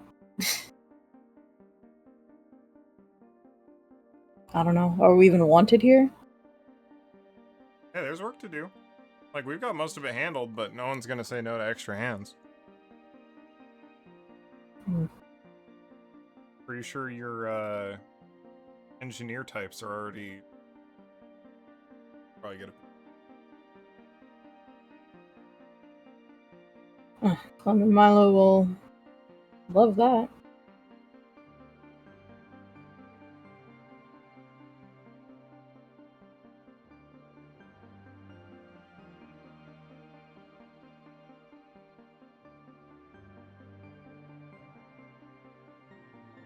Look, I can...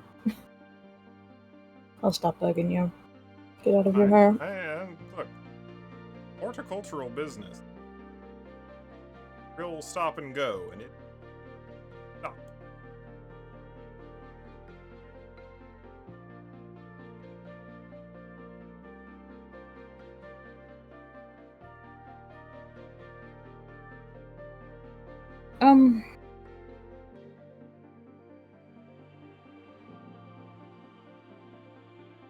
I guess if this is a touchy subject, you can tell me, but... the medbay does not seem to have any kind of restrictions on it whatsoever. It does not, no. Just Is- like Ron's do.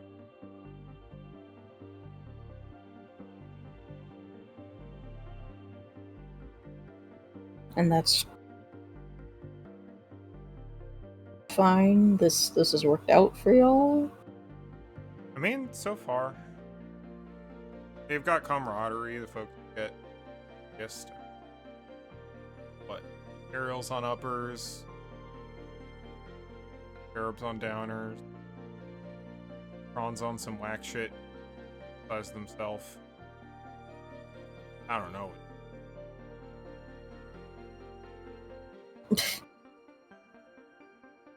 Should have known. That guy's got kind of a screw loose. Oh, I mean, probably more than just one, if I had to guess. I mean, it's how they cope. They've all seen a lot.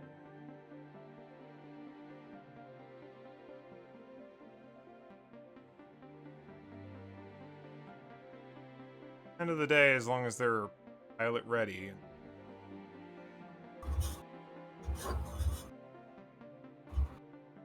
Star and Cherub.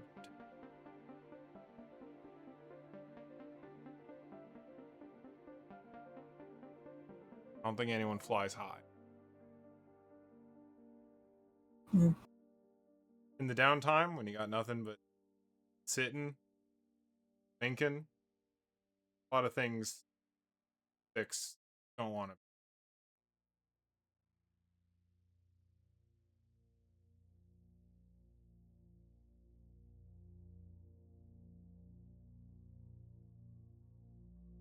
You... Sorry, now I'm just asking your opinion. I mean, do you think it helps? Night terrors and shit? I mean, I think it helps them have... It's in their routine now, right? Like, just because of what I do hard is what they... doesn't mean...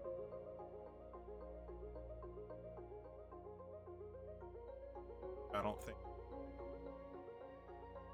toking it up here and there is actually gonna fix any of my problems.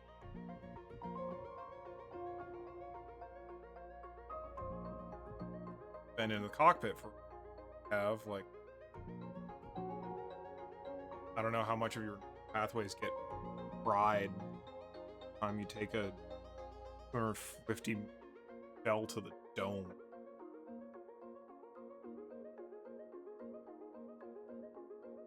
They work real hard out there.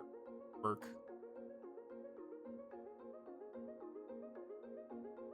Probably harder than they need to. I get that.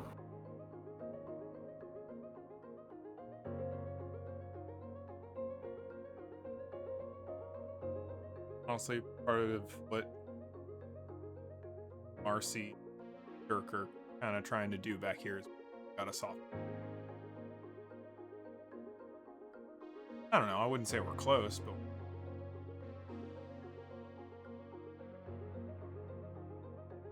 they've kept us safe from things we even be able to see about.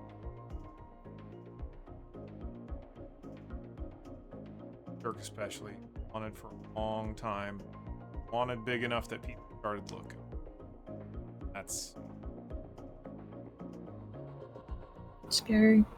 I mean, when pilots come back and say that they fended off the third sortie coming with your name and face on a poster, see what their mechs look like after it. And they didn't want thanks, they just their job.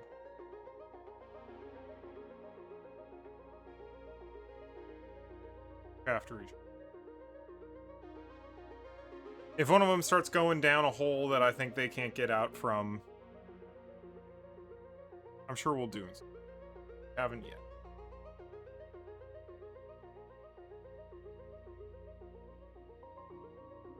I also wouldn't trust any of pilots.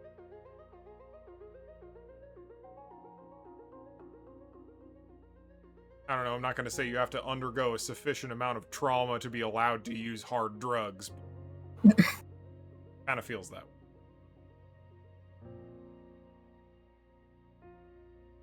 I started getting into the heavy shit, I'd hope that Marcy'd see enough.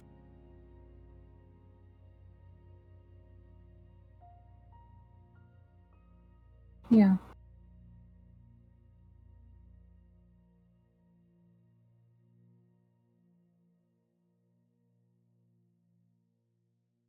Glad to hear you care about each other. Get this whole...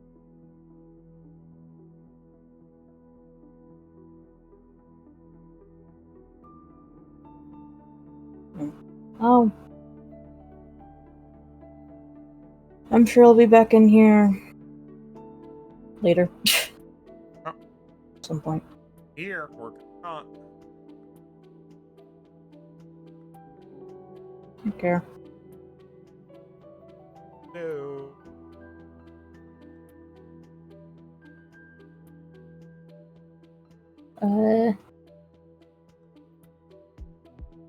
Anil goes to the medbay.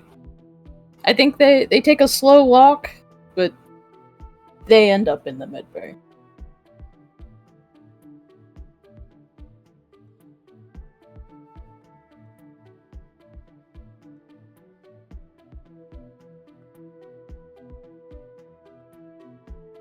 I'll let that be for a while.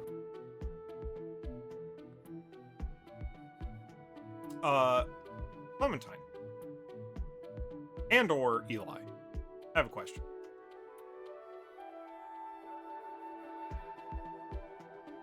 You are muted. Yeah, fuck. Yeah, by all means, yes. Question. Are you making unrequested changes to these mechs? I mean, yes.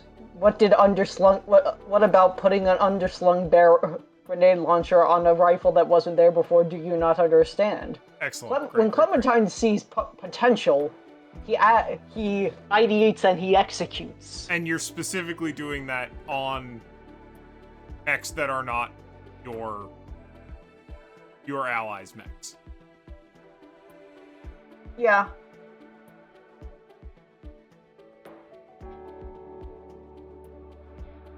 Gadriel. If he is not supervised, he will experiment. Intermittently. I think before you do too much damage, you've certainly had 2.5 unregistered refits before Gadriel's just like, well, that component certainly wasn't there before. Like, hi, hey, Clementine, we have we need to have a conversation. So I asked you to do a little R&R on these frames, and I appreciate. Hey, the rifles that you have fixed, the rifling, the Picatinny rail, all of that, very nice. Very thank you, much appreciated. But you have also added approximately 6 tons of firepower to the chassis that was not previously there.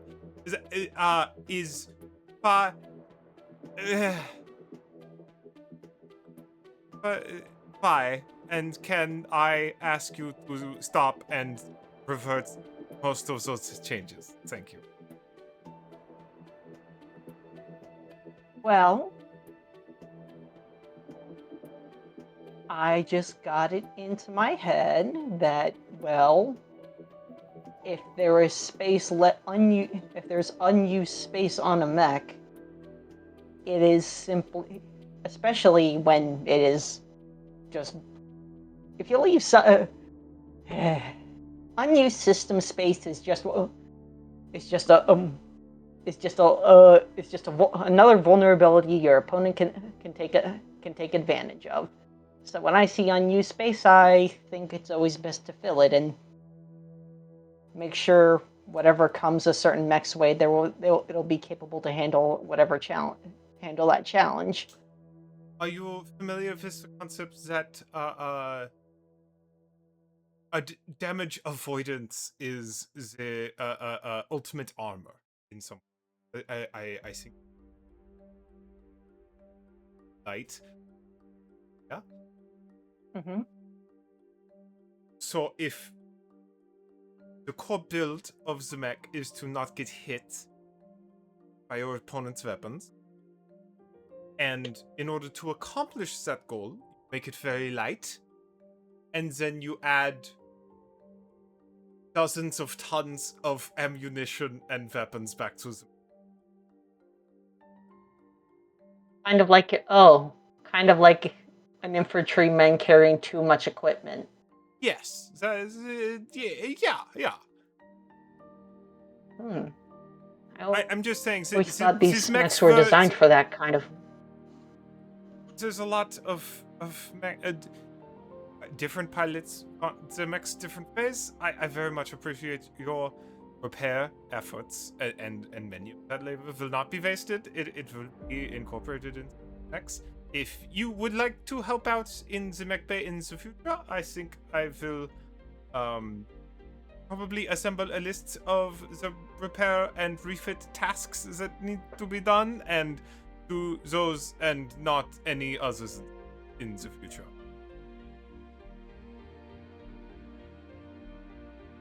Well, it's a little disappointing, but it's your house, I think I understand. We do not have time and equipment. I understand. I'll start taking some of that stuff off then. And I'm sure, like I said, I will keep the updates in the mech's designs available for the pilots to peruse. There's a chance that some of them will spark joy, and they will ask for those refits straight away. A cunning young mind for the mech build. That's it. Scenarios that the pilots may not have considered.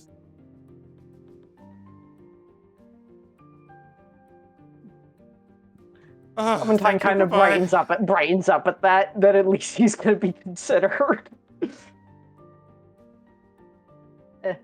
Thanks. I appreciate that. I'll get back to work.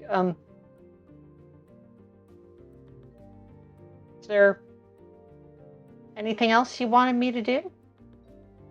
No, I think just if you find the refits so that they're back in their stock position, then feel free to take the day off, and I'll get you of a list for future days. Also, I know I said the deadline for today. There's that particular rifle in usage very shortly. I believe that Metatron has a form. But generally speaking, unless we have a specific timeline marked, feel free to work in your own time. A lot to do, as long as it gets done before any relevant skill launch. Deadlines.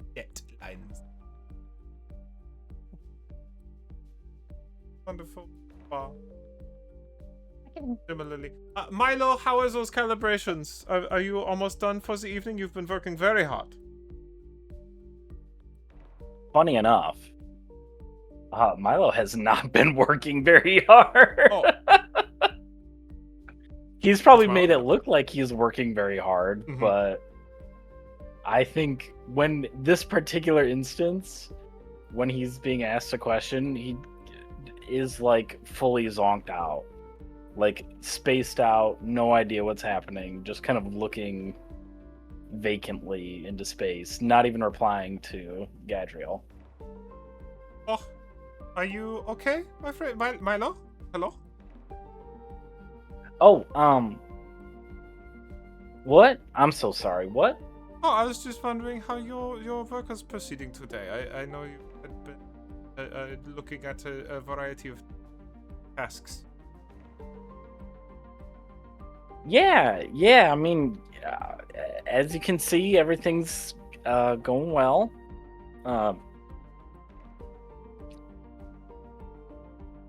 Yeah, it's good. It's good. Wow. I've also I've put in a request this morning to set up the pocket accounts for all of the you said you come from House Diamond Ordnance? Very interesting name. But all of your friends, your shell accounts in order to deposit mana, the interplanetary currency that we want to make sure that your labor is rewarded periodically. How do y'all like make money here? Oh, piracy.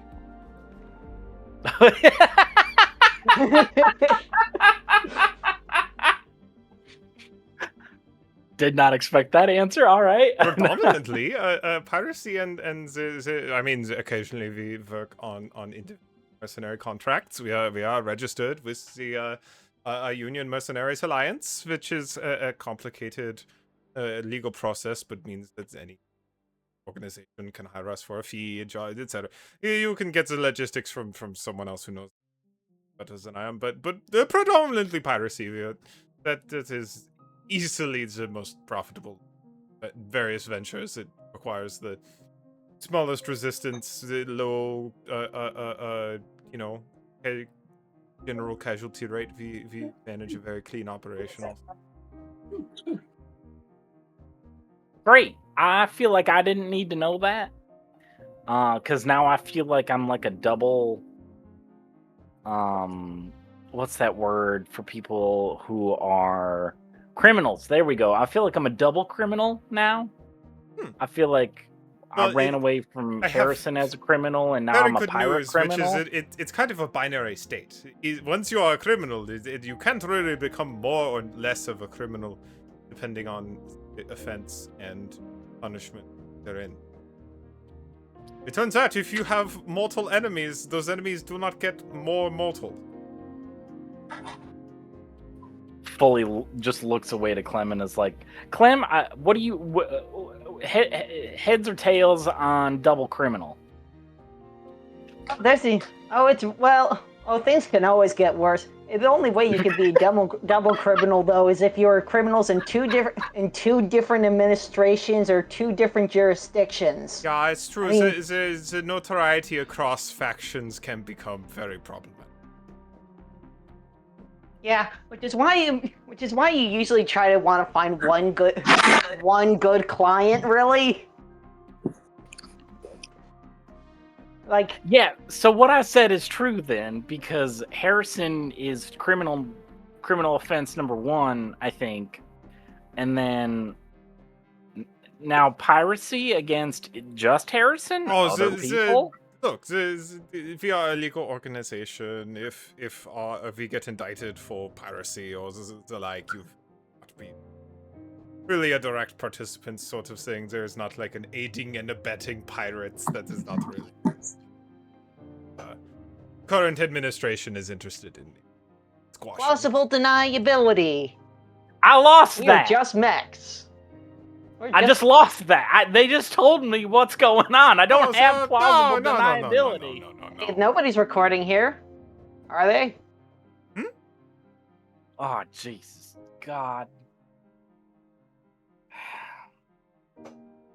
I'm looking it up. I think we'll be fine. I'm looking it up right now. Aiding Yeah, I mean, and abetting. naturally, it depends on what organization you are with, and if you are being prosecuted by the parties. It's a lot. As long as Anyway, they're being are you smart, which I two- think you they two- are. You two drink? Is there I don't know if there's a party happening or anything? It's been a long week. I drink.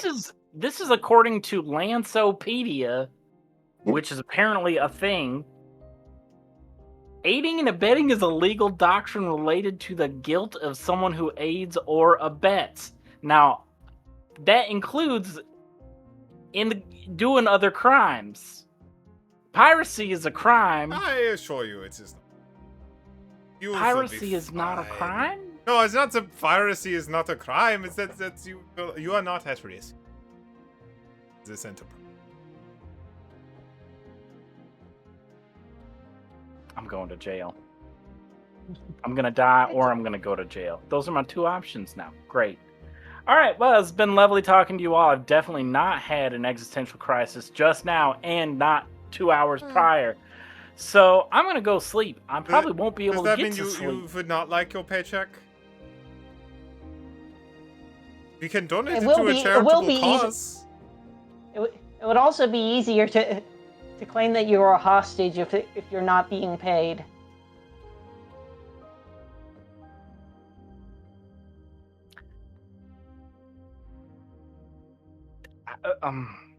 Milo just goes completely speechless. Wants money, can't receive money. No good options. That's why we shut up the shell accounts. They're not associated. We have a process.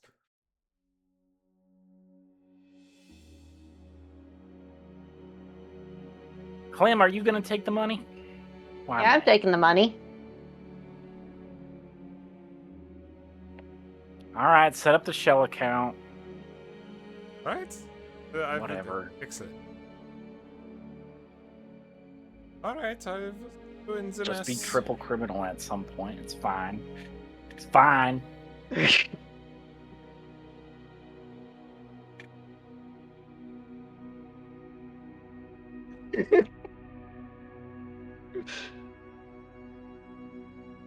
I'll get used to it. Gives you the fakest smile with a double thumbs up.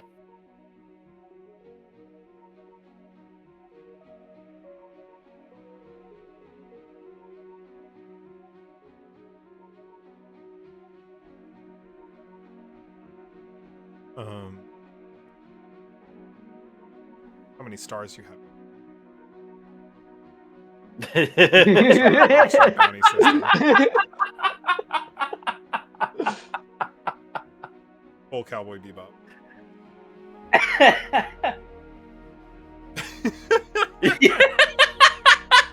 That's a really good gif. Holy shit. Huh.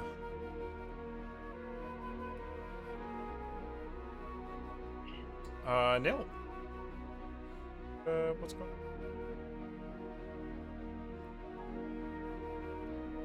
on?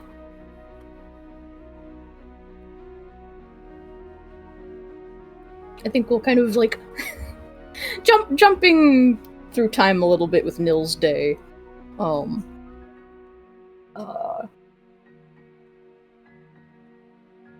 Frankly, I think what people, those who are still in the mech bay, would see is at some point Nil comes through, does not greet anyone, does not even look for anyone, just beelines it straight for Latro. And just silently climbs in. Doesn't even seem to, like, power it up or anything, just climbs in. That's a good question, Milo. What are Sigurd and Isaac doing? I have something. I'll just wait after the scene. Oh.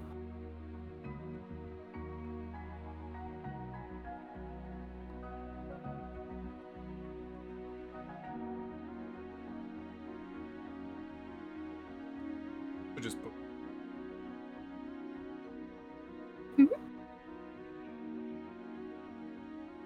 Is that happening while we're talking about quadruple criminals? It could be. Yeah, that could be true. Just watching Milo Like get in the background. increasingly more agitated and desperate. See, the thing is I don't think Nil acknowledges, like, Nil gives no indication that they have noticed or care about anyone else right now. They did not stop to listen, they did not even look. They just kind of seemed to quietly go about their business.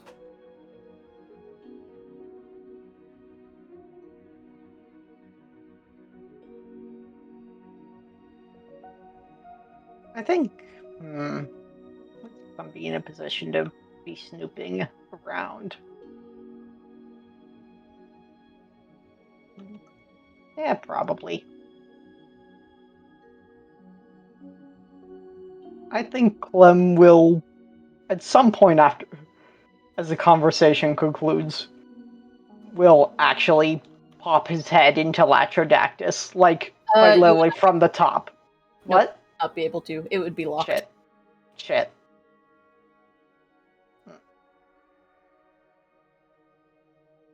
Dong dong dong. Hey! I think you get a, actually, I don't know if, other people keep, like, earpieces on them, or, like, even have augments. Like,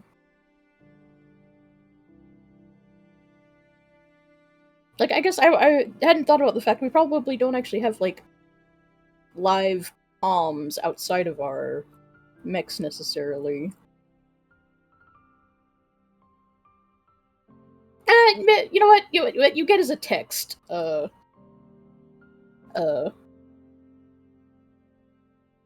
just reads, not now, Clem. Okay. Well, and decides to go about his business, I guess. I mean, he doesn't usually bother Nil, Yeah. so he just goes down. Goes back down Latra's ladder. And I guess, goes up to Gadriel. So, drinks, you said? Oh yeah. If you have a nice pill, huh? Oh, I'd love to try that.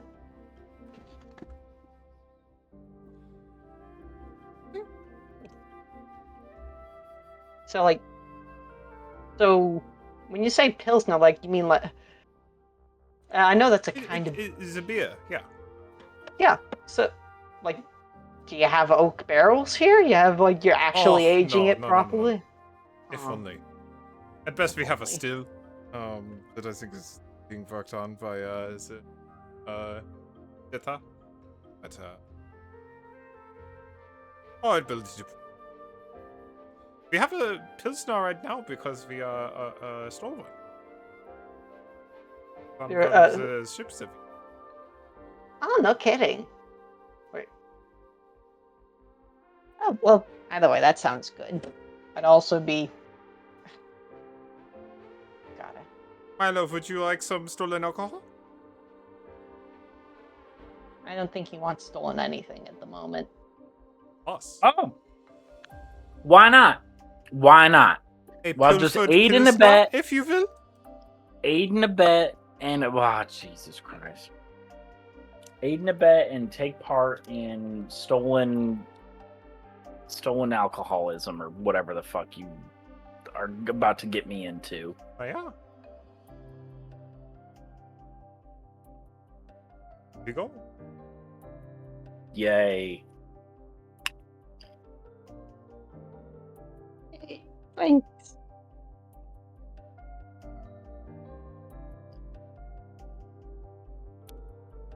And we go have beer.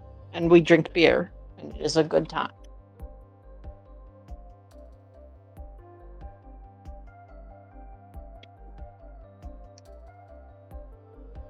I feel like Milo's probably just a sourpuss. For at least...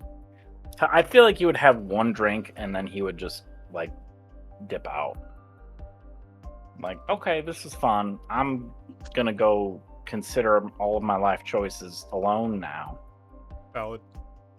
And stare at the ceiling until the sleep of death takes me. We can only hope.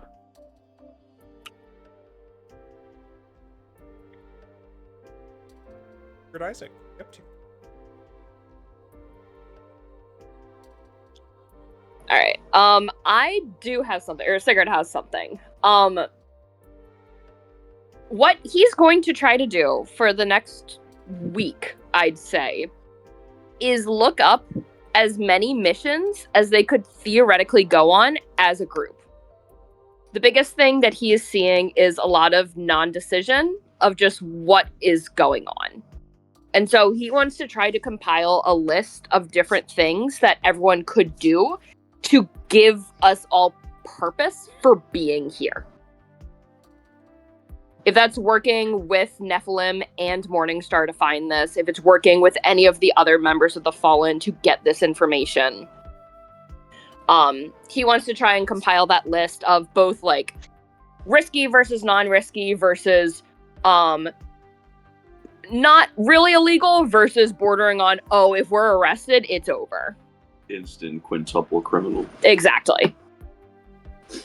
So I would just want to try to get a list together of things that probably meet our standards or what we can capably do.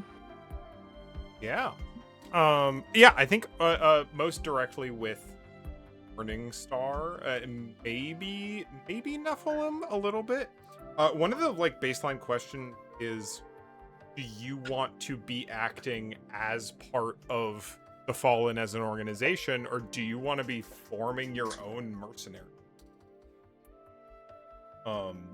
Because if you are genuinely really thinking about getting into mercenary work as a group, this is exactly the kind of build-up of reputation and clients you to get associated with you as pilot, so that you would be able to break off on your own. It is kind of the soft suggestion from Morningstar of hey, if you if y'all are really actually thinking about like becoming mercenary mech pilots, like go here's the paperwork you need to fill out to register with the Mercenary Alliance. Yeah. So that you can operate independently and also start getting clients in variety. And also here's a bunch of back channel instructions on how to falsify all that information so that Harrison doesn't immediately find you. Yeah. Extremely an option. Mhm. But also, if I you're think the looking general to just, idea. like, do Okay. labor immediately with mechs, you can do recon stuff easy. Just like Mhm. get in your mechs, fly out this way, run some like sensor scans. They'll give you like a sensor tech suite to slap onto one of your mechs to help out. And Nephilim will give you like a ride to wherever you're, and done like a genuinely zero contact. You should not be in combat. You should just be in your mech for safety reasons. Style, like, short mission. Yeah. Yeah. I think it's just gathering a bunch of little things, because I think just even the little ones count for right now. It's just anything, because quite literally, Sigurd has just kind of been standing around watching everyone be idle. And he doesn't like that, because idleness is going to be like make or break what we are doing. And he wants this to have some meaning, and in the similar fashion to how he was when we were all just students. He wants to see everyone succeed, and he wants to see everyone do shit. And so he's going to play party dad again and just compile a list eventually once he finds like a bunch of different tasks, probably like a list of, I want to say like minimum 8, just for like variety. It's going to get like a paper compiled together with just like basic bullet point info of what needs to be done for each. Slap it on a table in front of everyone when we're all together again. Here you go. Choose. And just, it's a bunch of different things. Yeah. I'm going to say, let me give you some context for like the kinds of content. As a completely new language, if that's what you're, but also as part of like low level, even if you're like, there's a lot of stuff that's basically like, there's a lot of really unethical, this is just a like small world baron who wants someone else to do violence for them in a plausible, deniable way. There's a whole lot of like, hey, can you just like go assassinate my political rival missions that pay incredibly well, but are like almost net negative. Their net negative reputation from a like, this is an honorable group to work with, but their net positive reputation in a like, will do the job done if they get hired to do so. So there's a lot of stuff like that. There's a lot of both piracy and anti-piracy. There's a lot of like, hey, we've got a lead on this like hot convoy. And there's a lot of, we've got a hot convoy that we really want to make sure doesn't get hit. And that's like like stuff like that, like simple protection rackets is simple protection rackets, and then just crime is like a ton of these low.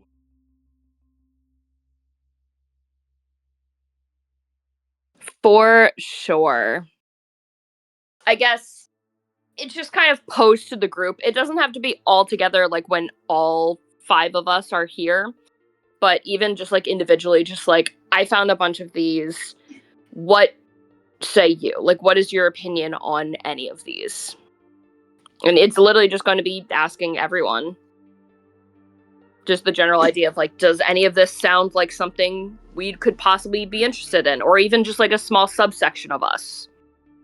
I think it'd be a great idea for us to all come together as a group to talk about it. Yeah. So just one morning, just like how we used to do, just wake up, breakfast time, Clem making something, slaps this packet down on the table.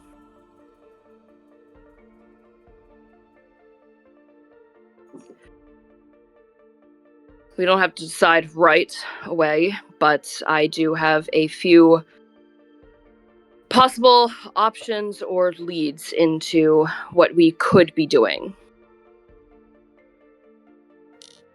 All different difficulties or, well, all different tasks of what we could be doing as pilots. And I want everyone's opinions on such things.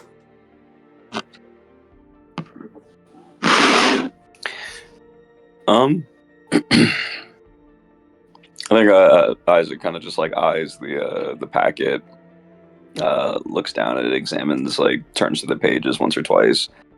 Chloe, question actually. Yeah. How has Izzy been with Isaac? Have they been giving him the cold shoulder? Have they been kind of forthwith with information if he asked, or? Good question. I think what you get is like friendly and collaborative is more than happy to answer any questions that you have, and seems legitimately very glad that you're like, whenever you if you ever just like pop in while she's doing something else, will be like, oh great, let me talk about what I'm doing. What's going on? God, you're here finally somehow. What the hell? But I think you also get the sense that despite that, she's keeping you at arm's length. Like, she wants you to be like physically nearby and is happy to like be vulnerable and friendly and whatnot. But whenever it gets much to talking about like work and what the plan is going on, surely gets a little bit more. Gotcha. In a specific instance, how has she been? Has she been cagey about Fenrir's whereabouts, if she even knows where they might be? Not particularly, but you absolutely know. Like, if you keep asking about it and keep having, I think you are starting to notice that Izzy's getting increasingly frustrated / maybe worried that Caddy still hasn't. It's been like a little while. She's been, last you talked, she was expecting a mission. They were going up. They're basically concluding that business that they had been doing together, and Gotcha. that has not happened.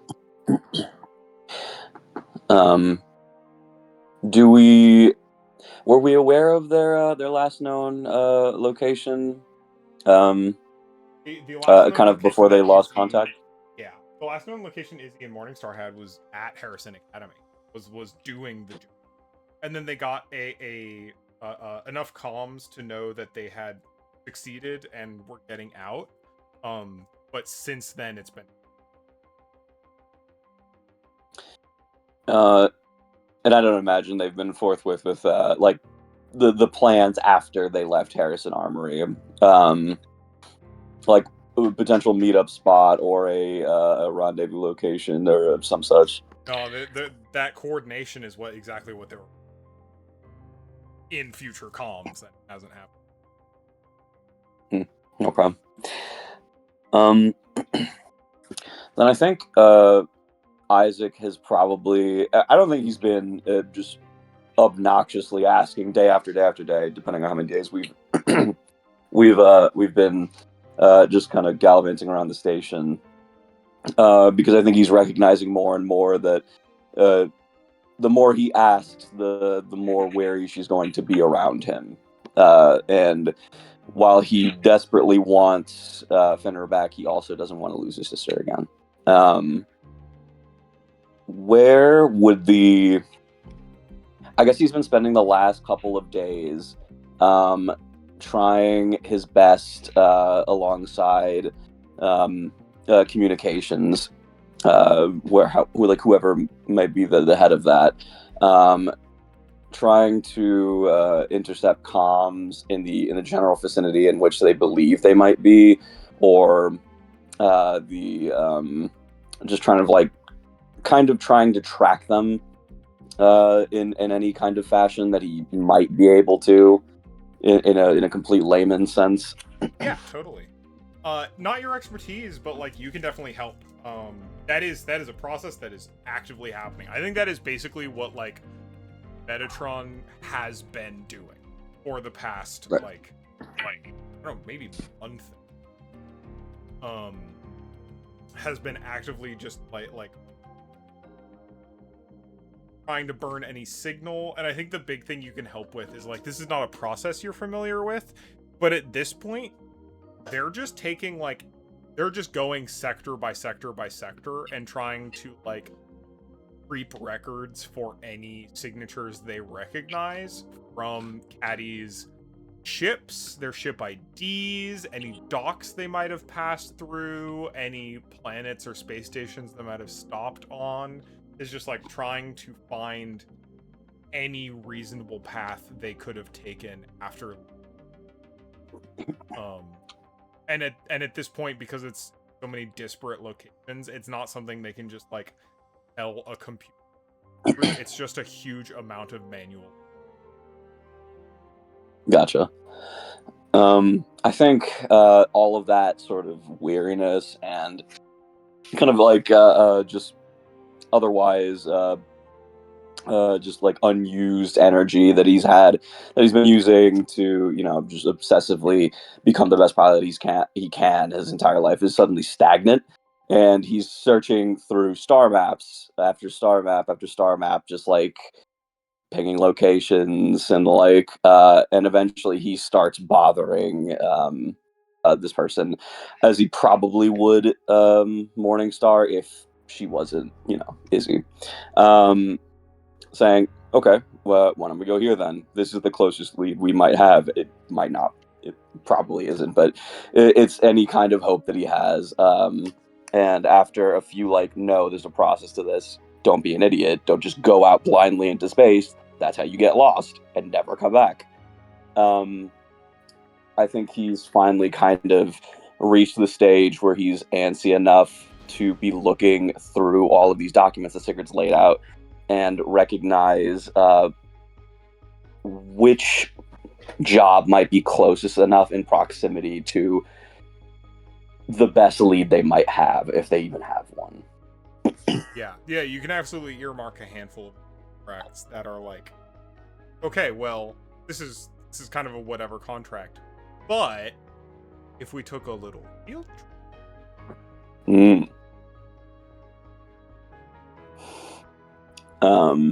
trip, the hop, skip, and a jump away. Yeah.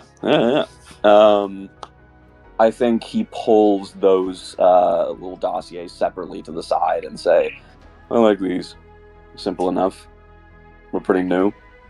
You know, could use something easy to get our feet wet, I guess.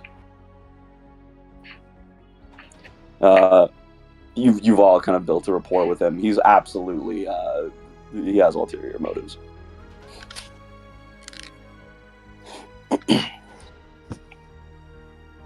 That is notice. Very specific. Clem is trying to look at like any sort of. These all seem to be going around the same general area. Right. He kind of shrugs at you. I mean, I guess you know, that particular sector of space isn't as hot as the rest of them. Probably where all the jobs are easy. Come on, if you want to go there, just tell me why. Just tell me. Good. There's like an exasperated shoulder, like lax, kind of twirls a little thing of his hair in his between his fingers. Well, look, they haven't. Morningstar, trying his best not to say Izzy, hasn't been real. Your cousin, Caddy, they were supposed to talk with them. at some point about where they were headed after Harrison Armory. That hasn't happened. It hasn't? No, it hasn't. And anytime I bring it up, she gets real quiet. Like she doesn't know what's going on and she doesn't want to freak me out. I've been doing my best to find any kind of fucking lead, and space is big as shit. This is the closest area that I've even have a chance of finding anything in.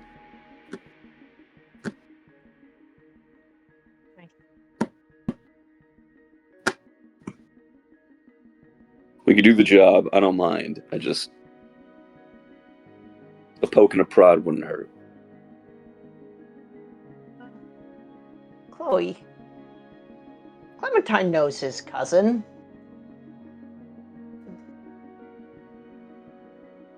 Or at least, does this... Would it, I don't think Caddy is the type to just go silent or go back on a deal for no reason. Yeah, that Or level of like do as you say is something that you two feel very strongly about. Yeah. So this is not normal for her, but Clementine's just trying to think of a reason she'd be doing this, or if the chances of her doing this deliberately, if she would be. I mean, walking through the behavioral theory of it, your mind goes to she doesn't trust Morningstar. That's extremely possible. Is something happened on the job or with what they picked up, or information was found afterward that changed her mind about working. There's a chance that she just thinks it's not safe to go back home. Again, like in the sphere of guerrilla tactics that you know, like, hey, if you're being chased, you don't let them trail you home. Yeah. There's a chance they were caught. It's the worst, but also most obvious to start with. Is just they didn't make it out, and that's why you haven't heard anything. But I mean, again, that's something that you feel like you've got training for. If it looked that way, Caddy probably call it.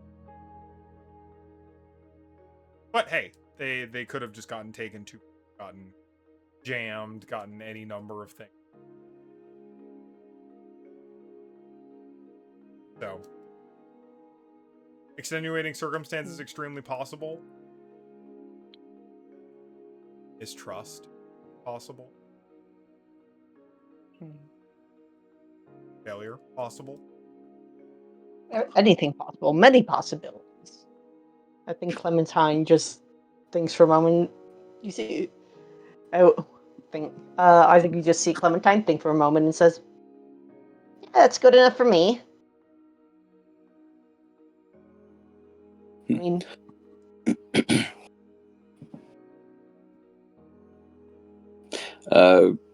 Isaac kind of looks up at you from where he was just kind of expecting, no, this is stupid. We're going to waste our time.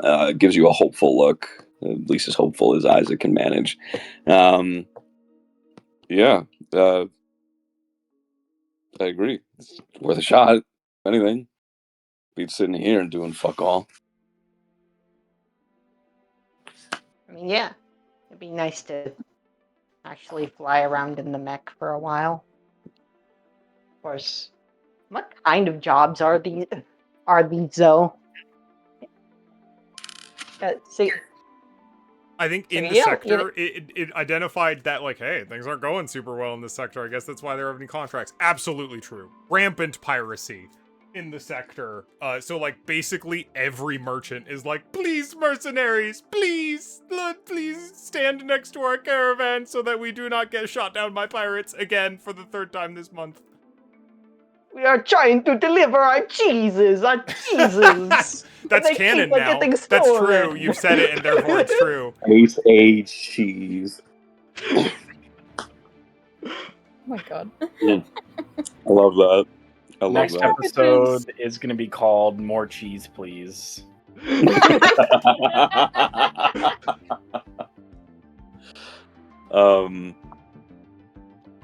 Speaking of, is Nil around in this little combo? You know what?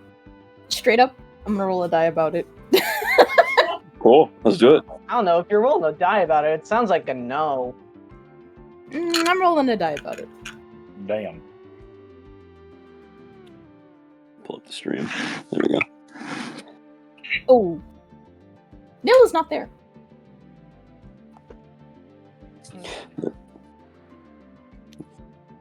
Kind of looks around at the party.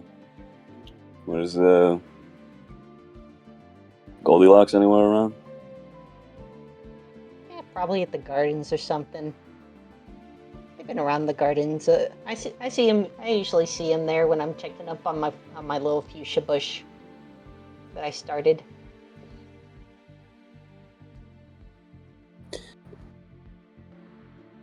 Have we the kind of like temperament they've carried? Has that been like kind of obvious, or are they keeping it like close to their chest?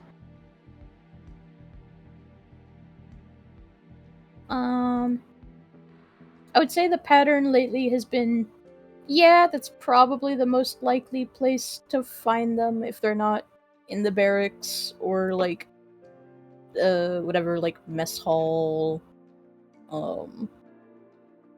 But lately they've not been as present. They've been more scarce.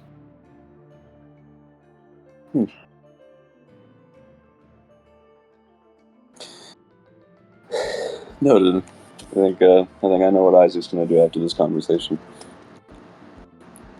But anyway, he kind of like just takes stock of that. Kind of spreads the chosen cheese mission laid out. And well, I guess if what do you think? And he kind of like points over at Milo.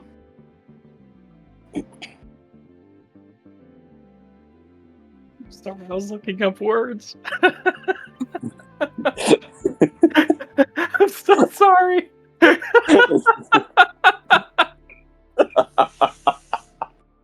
like that. So I'm so because I was like, I need to find a word. So we were talking about the cheese still, Yeah. the cheese merchants. Is that right? Yeah. Okay. I mean, anything that makes us just kind of like good people,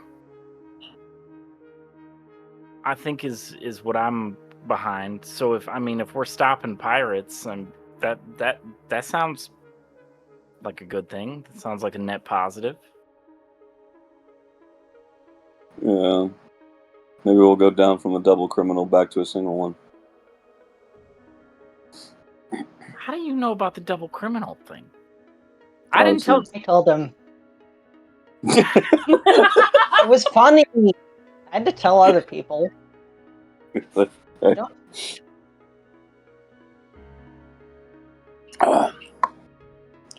we're in it yes. together. We're all double criminals with you. I'd rather not be a criminal, but so be it. All right. In that case, I guess we got cheese to protect then, yeah?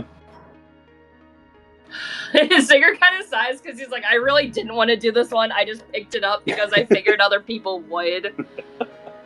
Oh, dude.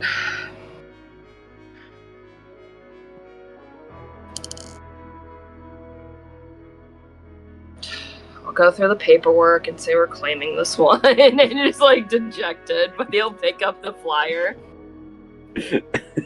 But like, we're our own mercenary lance now, or whatever.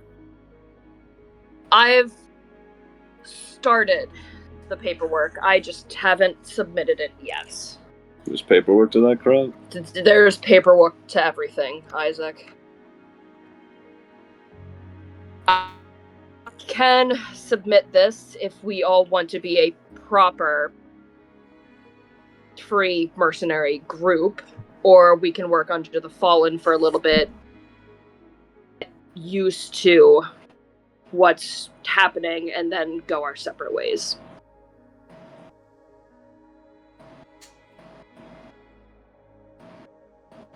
I have at least started the process. It's just a few hours to potentially not legally do all of this, but get it done.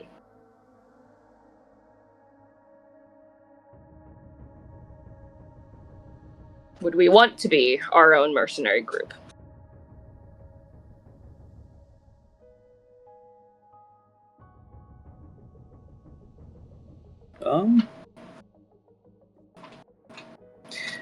I think you see Isaac kind of like get a touch dejected at the idea of like going our separate ways from the Fallen. Why can't we do our own work and help them out?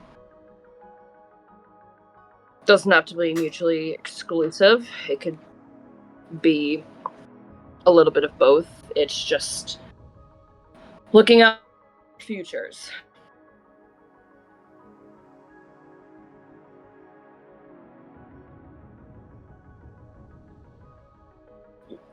All I'm saying is that earlier I was talking about aiding and abetting criminals, making you a double criminal. And sure, I mean, they did us a favor or whatever, getting us out of Harrison, but like,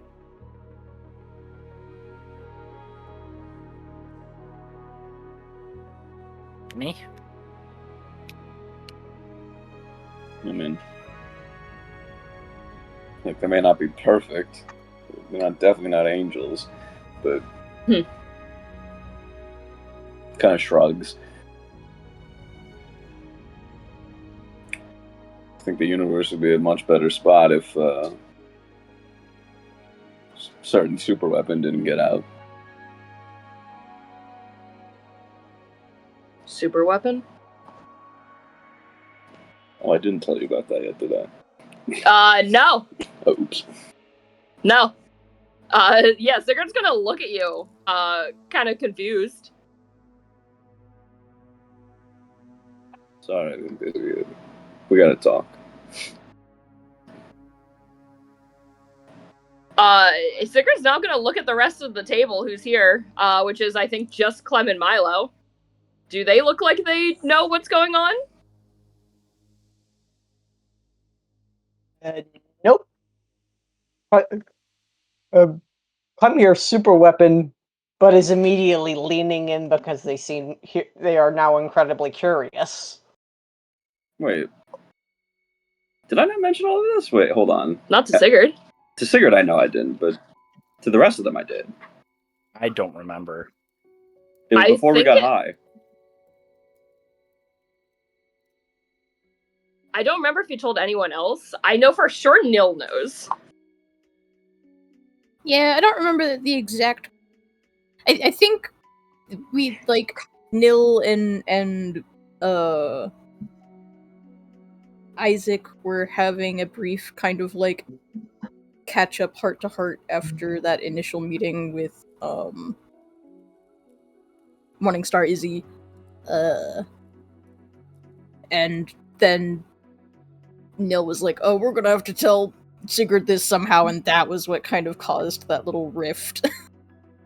Because Nil had like implied things, but did not say anything explicitly. Got you. Okay, so I guess I might not have said anything to. Don't think to anyone. except Nil. Okay, that was me Oops. misremembering it then. I'm gonna rewind just a touch then. Look, they may not be angels or anything. It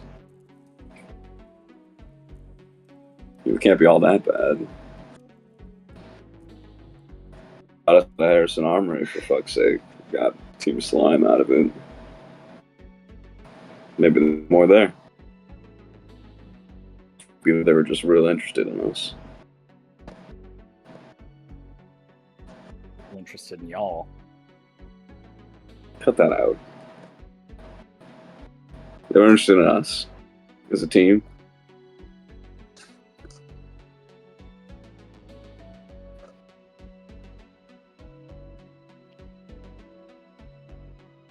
All right. I'll file this and make the report that we will be taking this mission on.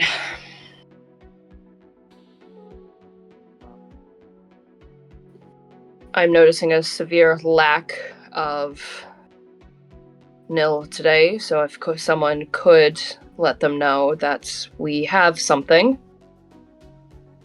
I think the sooner we get this completed, the better it'll be for all of us. And if we do extra tasks, and looks over to Isaac, so be it. Any objections? Speak now, or forever hold your peace. Kind of like looks around. No, it'll be nice to get to fly in the mechs again. And I'm happy to do more. And I'm happy to do more lancing work with all of you. Wonderful. Then can I leave the repairs to Jormungandr to you? Yep. Wonderful.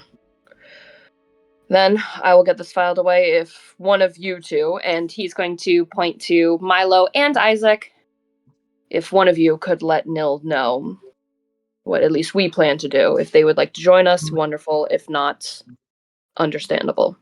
When did I get replaced as a team mechanic? I mean, you could both do it. I think it'd be real romantic. Sigurd likes me better. That is not correct. That is Clement. factually. I do not pick favorites. I mean, sounded like you just picked a favorite. Just like the deep sigh. Isaac, I'm gonna punch you in your goddamn face one of these days. The hand twiddles fingers. Sigurd is going to turn around specifically so he doesn't see, so you can do whatever you'd like. Last face was like, I'm not witnessing this, so if I don't see it, it didn't happen.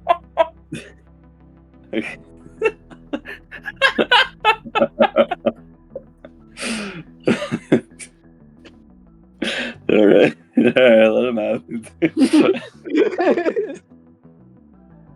He's not actually gonna punch you. Okay.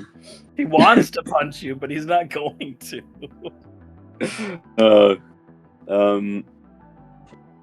Look, you want to work on the mechs? He kind of like waves the hand with a little laugh. Look, I'll talk to Nell. Okay, I'll go work on mech. Going now. We go. All right. You can kind of like gives a glance over to Milo as Clem walks out. I'm gonna go with him. He looks real lonely. Yeah, why don't you go with him? You think I know what the hell they're doing there?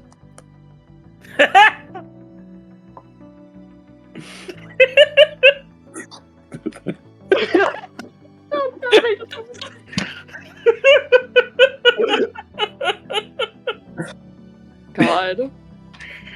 This crew is a sitcom, I swear to God. Yeah. You know what, Isaac? Sometimes the only way to learn is by doing.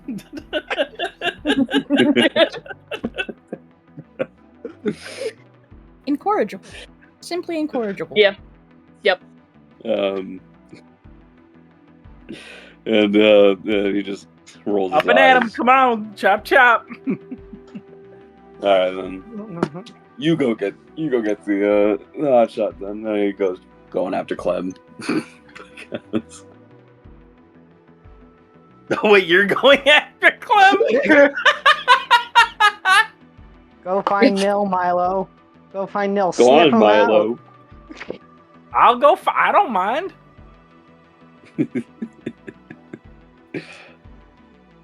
Just another deep sigh. Sigurd's just gonna leave. He doesn't want part of this conversation anymore.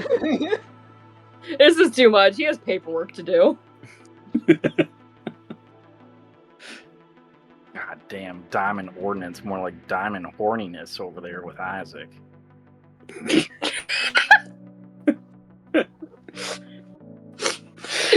Do you say this out loud? He like whispers it. Rating.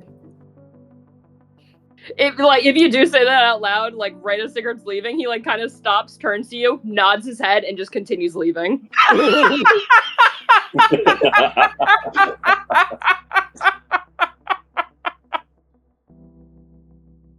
Oh my god.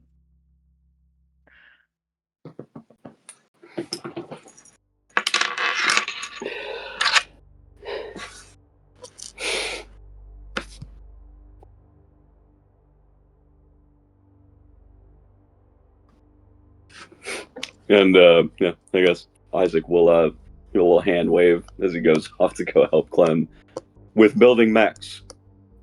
Right. Mm-hmm. Professional wrench holder, Isaac. Happy Pride Month, guys. Happy Pride Month, everyone.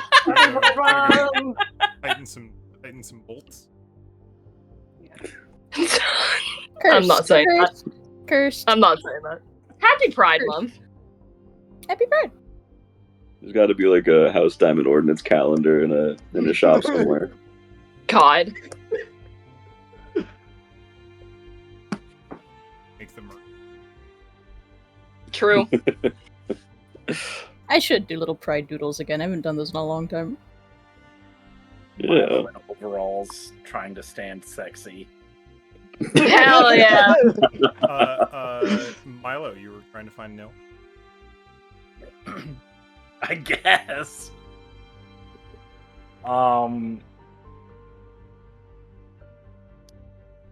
Yeah, does Milo know that Nil is in the thingamajigger? The mech? I don't Time has been a little think- weird. Yeah. I think you'll just get a hail from Milo for a phone call, basically.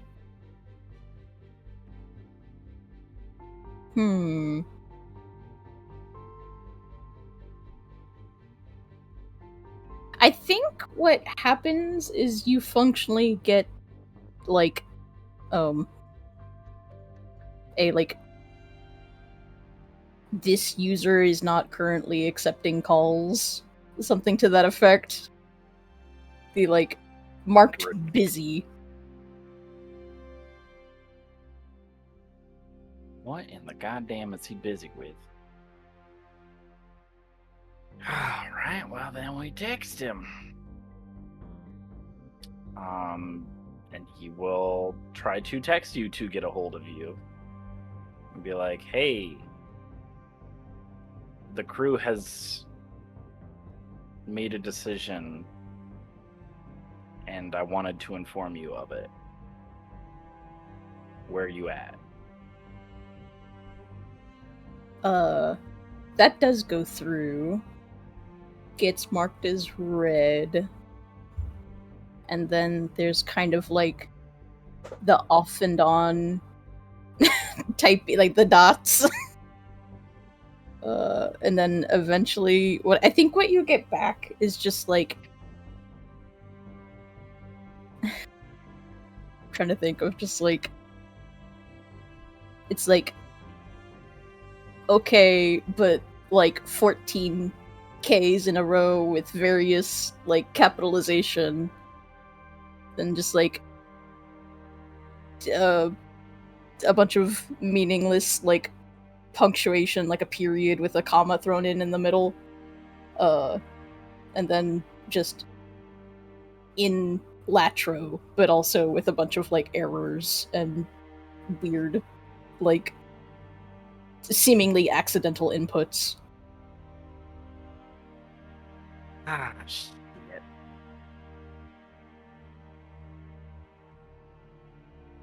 Considers talking to Sigurd.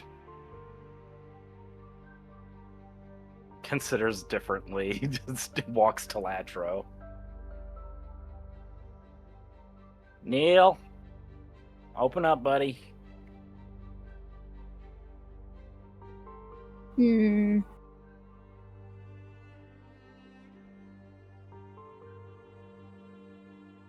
I'm trying to think. I know you ain't, like, in your right state of mind right now, but no judgment. Just want to chat, if you can, if you want.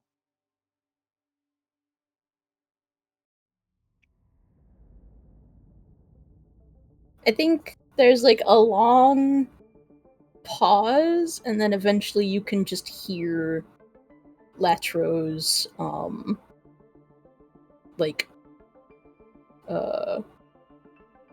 like entry point, like depressurize, like unlock. Mm.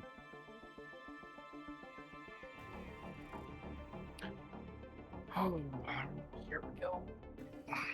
Milo will head into Latro. I think the interior of Latro is actually pretty. I've imagined it very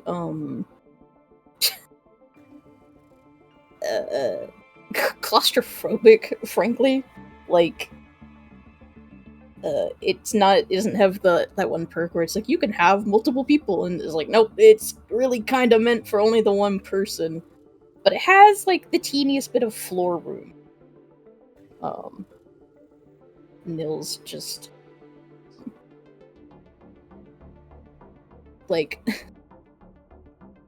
is at the controls, but is just completely like lax, like how to put it, a marionette with their strings cut. Sure. And eyes are like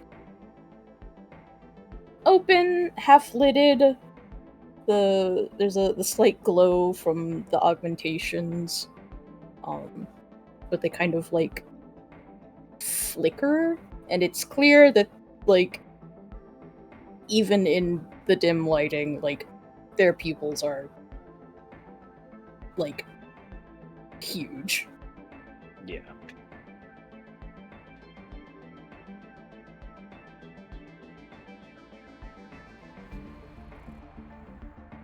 I imagine that you said there's a tiny amount of floor space. I'm thinking it's behind where you sit.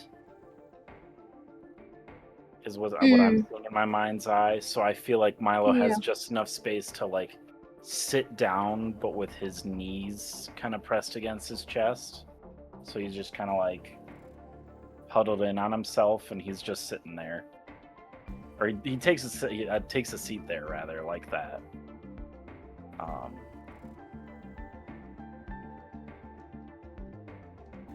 How you feeling? You all right, Neil? I'm all right.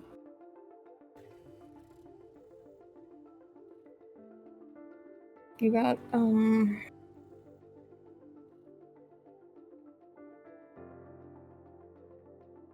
you said everyone had decided something?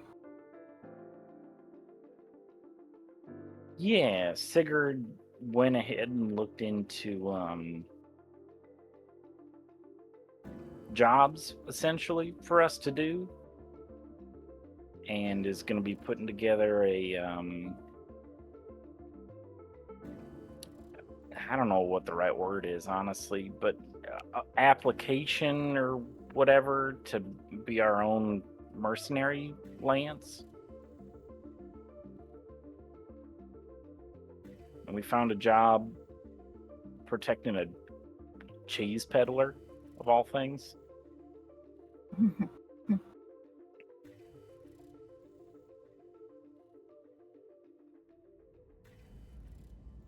Are you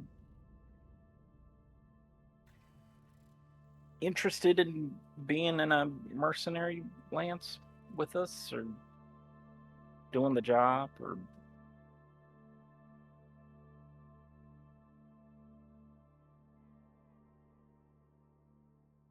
I think they kind of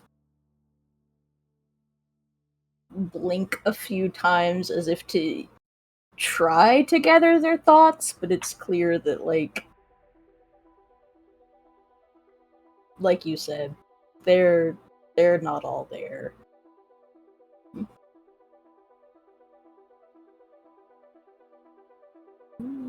I'll do whatever everyone else wants to do.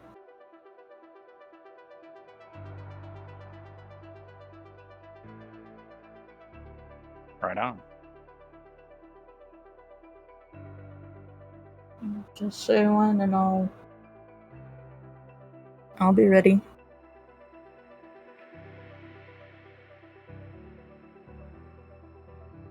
What was your particular poison today?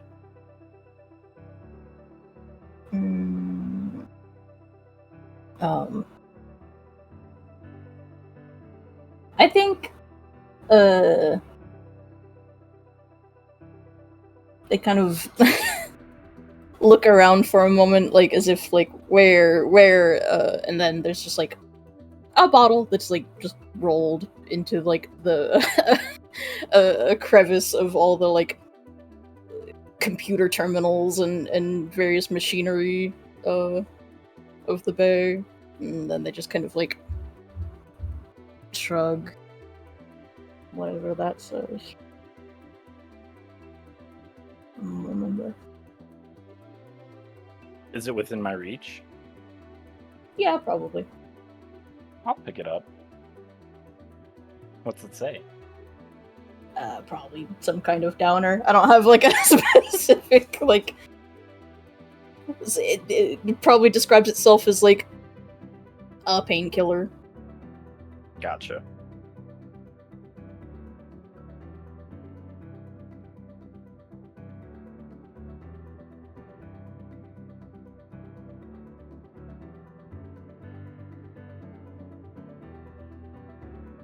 Does this stuff really solve your problems?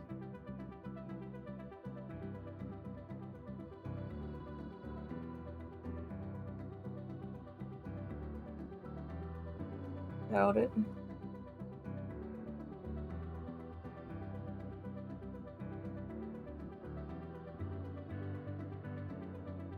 Means I Just makes- don't have to think about it all the time.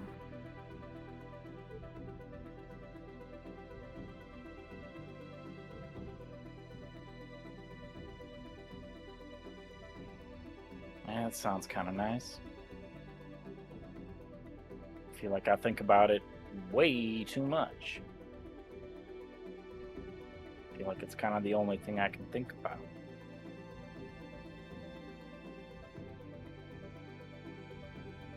I think there's a moment where Nil suddenly looks more like definitely not any less high, but more alert. Kind of gives Milo a very like serious look.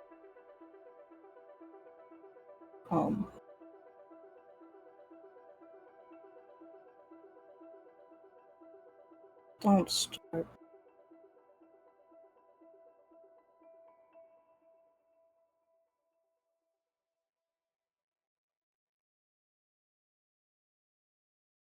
Yeah, just give it back.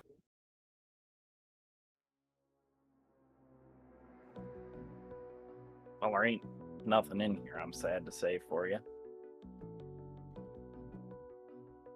Kind of shakes it to prove there's nothing in there.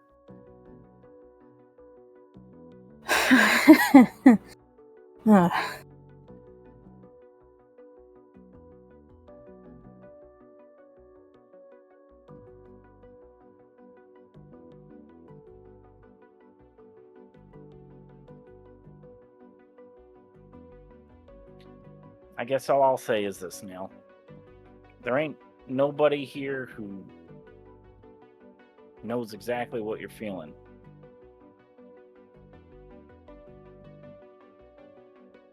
But I bet you I feel pretty damn close.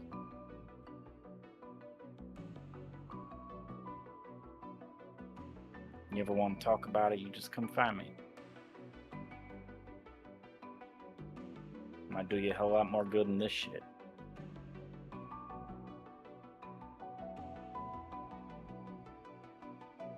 He stands up.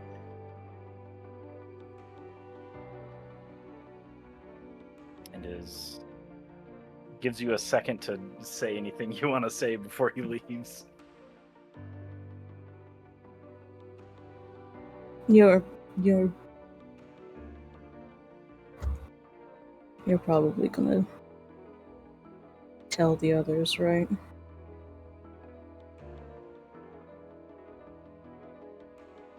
It's up to you. Do you want me to?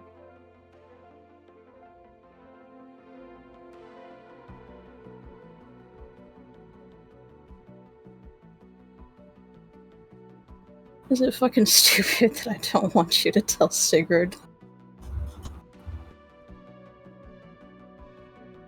No, we know how Sigurd is.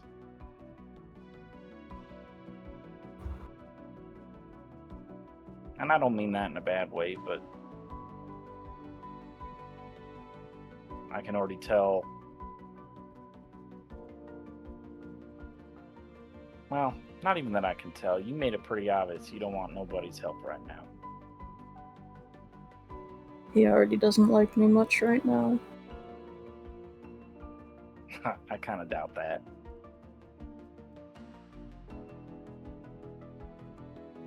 What would you have done?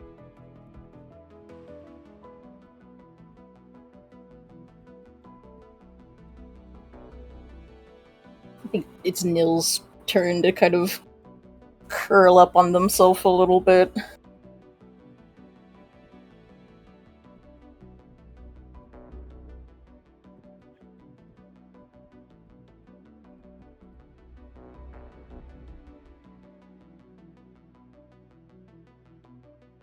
You can do whatever you want.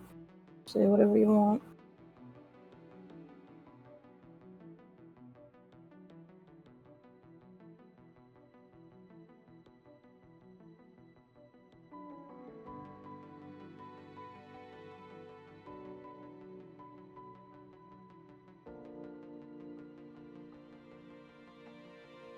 Well, I really wasn't going to say anything.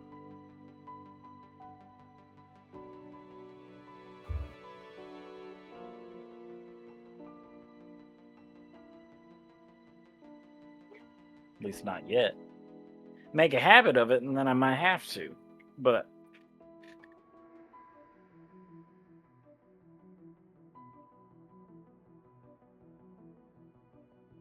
I think we all need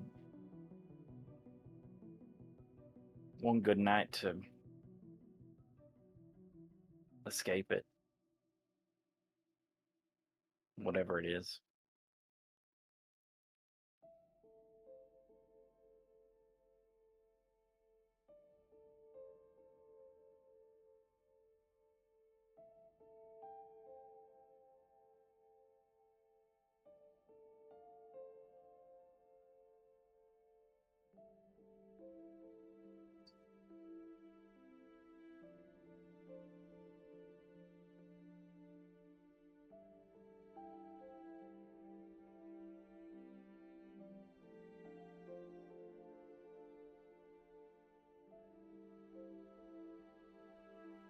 I don't think Nil has anything to. I think Nil is just a little ball of a person just looking with very blown out pupils and a lot of trepidation.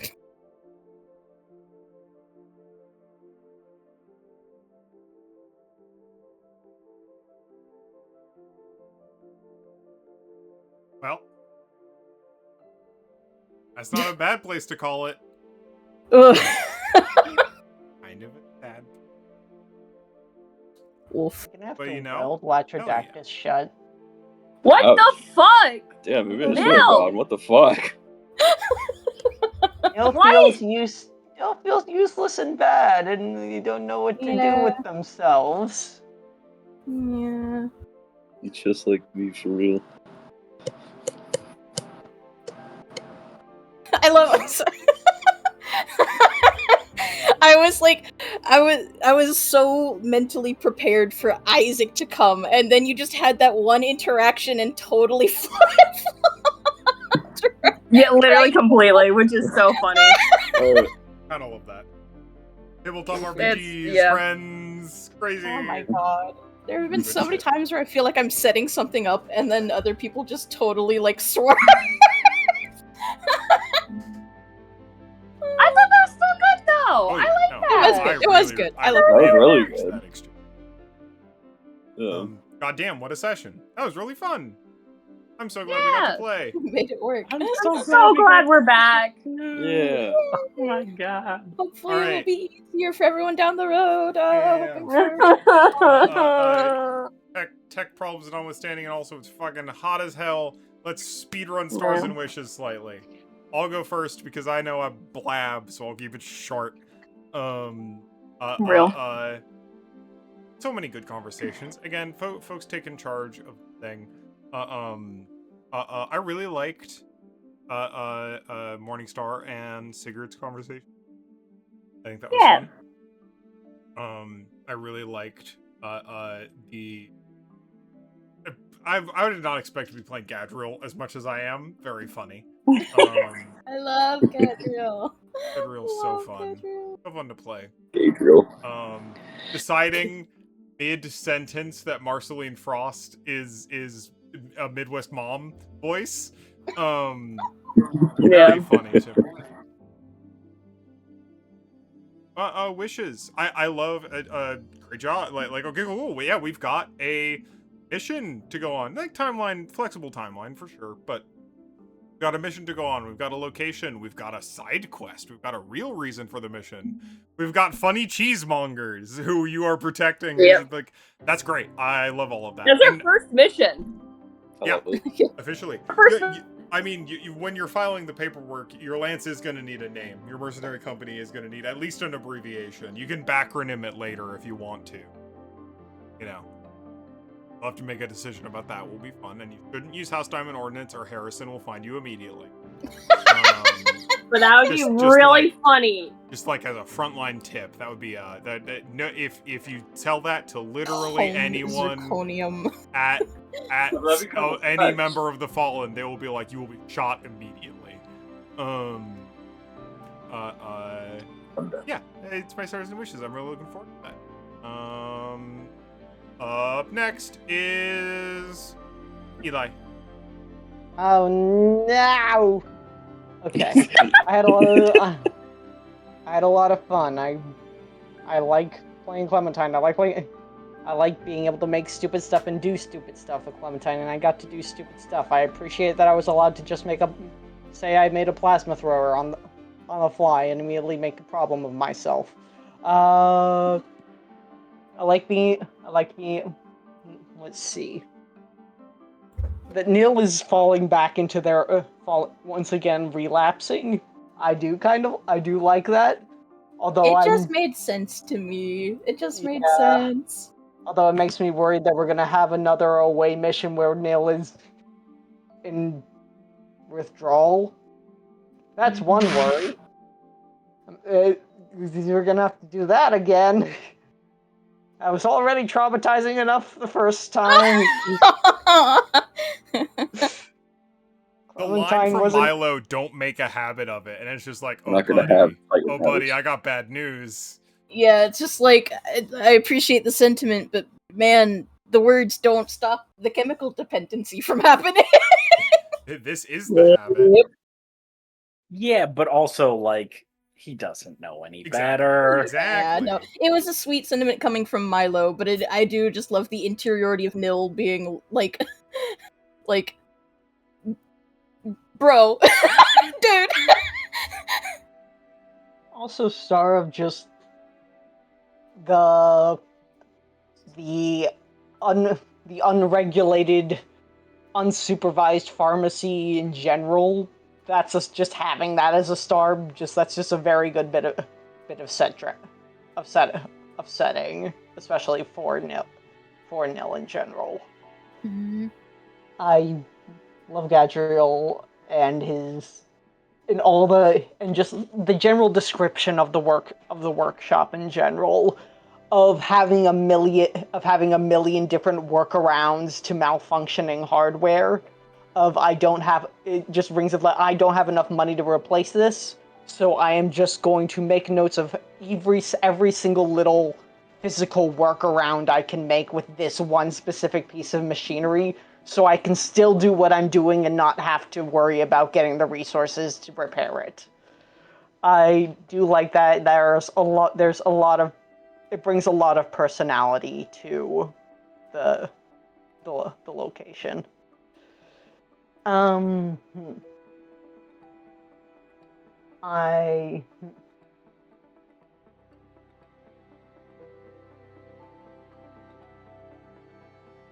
What the fuck am I gonna do about Clementine blushing all the time? I don't know what the fuck to do with that.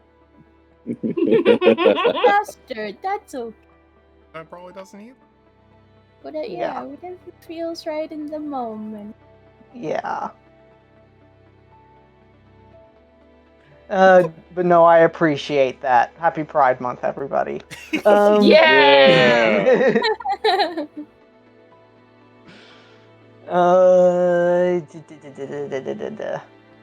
What else? Wishes. Something unexpected on the mission. It's never amazing fun if everything happens exactly as we expect it. I like that there are more of the leads. average mercenary mission.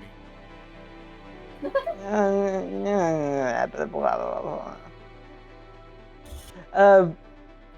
mean, I like the cheese people, but I like the fact that there are also other things on the side happening at the same exact time. How much counterfeit? No.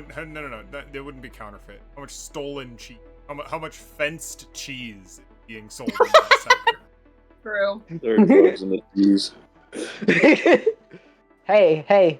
They aren't exactly X-raying every single or drilling holes into every pile of cheese to see if there are drugs in it. I mean, like, that'd ruin the cheese if you Exactly. break it too quickly. Cheese is the perfect vessel for smuggling space drugs. Make the cheese people attached to Raw. we give the cheese is sentient. The cheese is a certain NHP desires cheese for whatever reason. Whatever. No, I am excited for that mission and happy to see we have a direction going. We have a direction again. I hope that this campaign breaks our hearts in one way or another sooner or later. Oh boy. I hope so. We're out in the real world now. Nothing can be good. Nothing can be nice. Everything has to have something bad about it. Downers. I want downers. Well, ask and you shall receive. Real. Hannah. No. Yeah. Oh, me turn? My turn? Yes. Okay. Stars. All of you, always. Oh my goodness. loved having Milo Nil interactions today. I feel like we've slowly been getting a little more of that. And I think these two have such a interesting like despite Nil's situation, their attitude tends to lean more down to earth. And just having a very depressed person talking to a very depressed person right now, it's just wait a minute, yeah. This is weird and bad and kind of suck and scary, actually. And just having to sit with that and not actually being able to console each other that well. Yep. Oh no. Oh man. Can I just quickly say too that in that first scene with us, I had the thought to say something really hopeful, and I was like, I don't think Milo feels. Milo that doesn't have it in him right now. So I don't think you can say it. Oh. I thought about saying something really nice, but then I thought better of it.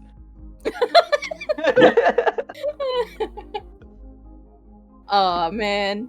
Yeah, I think those two are both kind of perfect and horrible for each other right now. Just Nil had a moment of genuine hope, and then reality started to set in again, and Nil could not handle that.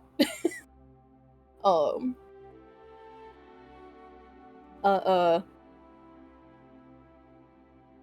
man. Stars for GM for such good NPCs. Gosh. I like the Moonbase. I like all the Moonbase NPCs so far. I hope that we don't necessarily rush away from the Moonbase. We should definitely go on this mission. But I would love to spend a little more time with these people. You see what they're like. They're fun. They're cool. Cool new weird scenario. Oh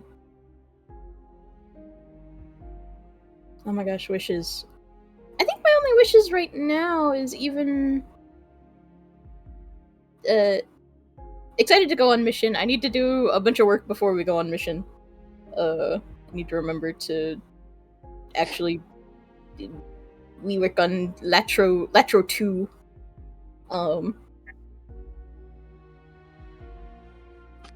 I think I do want to have at least one interaction with Isaac and or Sigurd, or just both independently, something like that. Because boy, is Nil kind of in a weird place right now. It needs someone who has a vision or a plan or can shake them out of this funk. Because I got you. Noted. It's on the docket. Let's go. Thank you for continuing to play in this space with me, especially with such a difficult topic. I'm hoping to continue to make it interactive and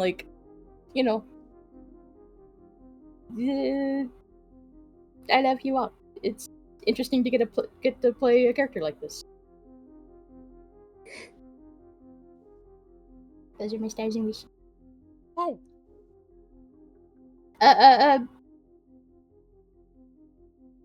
Sal. Oh, well, And then it's me. so you two together. I yap a lot, so I will keep it brief because I know everyone's a little tired. I like the amount of Milo we got today. I love listening to Milo talk and just do stuff, and they've been in a real rut the last couple handful of sessions, and just hearing them talk again in a capacity that felt a little bit more like the Milo from the start of the campaign. It was nice. I enjoyed it thoroughly. And honestly, I really liked the Milo Nil talk at the end. I'm actually kind of glad that Isaac didn't go. I feel like those two haven't really got a chance to interact as much as maybe like Isaac or Nil have. And I feel like it's much more impactful, like for those two as characters to come together. Like, 'cause, we're a crew of people. We all have to like each other. So I want to see more of them. Honestly, I think they're a really fun, like, little duo. Of course, I love Clem and Isaac getting up to fucking stupid nonsense. I can't wait for that. Oh god. We're gonna go into the things like, you built a laser and you didn't tell me. I can't wait for us to go on this high stakes cheesy mission. Everything we say is true. Everything we say is true. Wish I hope we don't leave this place. I'm gonna be honest. I really like the Moonbase. I enjoy all the people here as well, and I don't know if if you guys would want it to be a hub, but I think it's as good a hub as any. For sure. For sure. I enjoy the NPCs that are kind of slowly, bleeding out from wherever Chloe puts them. And also just like, I don't want to be done with Harrison Armory just yet, personally. And I think the Fallen are kind of leaning in that direction. So I felt like I wanted to lean into it a little bit, personally. Wish. I kind of want to get into, maybe not like insane combat, but I want to do some mech stuff next time. I want to flex all of our LL3 muscles next time, if possible. I want, what do I want? I want more, like, just party interactions. I want to see, like, weird pairings, like Clem and Sigurd, or like Milo and Isaac, or like Nil and just anyone, I guess. Just like the off, not the off-brand pairing. That's weird. Like the pairings we don't see as often. I get that. Yeah, I want to see more of those. The off, the Timu pairings. Relax. But like, I don't know. Like, I don't know. This party is really fun, and I enjoyed as soon as we all got together for like breakfast. It instantly just became fun, like just fun jokes and just like good time. It was good. I liked it a lot. But I don't know. My biggest star is always all you guys. You guys are great. I love you all. Carolyn, go crazy. All right. I will try and keep it nice, short, and sweet because I am now on red energy. We're doing great right now. It also is almost 1 a.m. for us right now. Yeah. So we are an hour ahead. Stars, I finally had the conversation with Morningstar that I've wanted since, I think, session like 5. Oh yeah, that was good. It's been a long time coming, and I finally got it. That's a great combo. I'm not gonna lie. There's so many more questions I wanted to ask, but I got completely sidelined by A, tech issues, B, the information that was just dropped. I was like, that completely floored me, and I forgot like most of everything I wanted to ask. So I'm gonna try and compile a list at a later date of other things to ask. Really cool, really good conversation. Another star for me specifically was for Clem and Eli. The energy from being in the mech bay earlier, or the tech bay, with like just making a plasma rifle or whatever, it felt very Derby core. Yes. You know what I mean? It's just like a throwback sort of thing, and I'm like, wow, I forgot all about this, and man, do I miss it. It just felt very Derby core, and that was just really good. That felt really good to like just see. even though I didn't get to hear a lot from Isaac today, it was just seeing Isaac still like step up with all of that. I honestly, I don't mean this in a weird way at all. I like that Isaac kind of took a backseat so everyone else could do other things today. It felt nice that we all kind of had like our moments to just kind of be each other and just do what we need to do. Also, as everyone else has said, the conversation between Milo and Nil, very good. That was... What a way to end. Also, how dare you? Just like, hey, don't tell Sigurd. How dare you? How dare you? How dare you? Neil's scared. Neil's scared. You're slightly Mad upset. at me. He doesn't hate him. Sigurd's on Mad at Me Island. Oh, I just hit him with a don't Mad at tell you mom. Island. Sigurd's on Mad at Me Island. I don't want Sigurd doesn't know that place exists. Sigurd could never hate any of you. That's bullshit.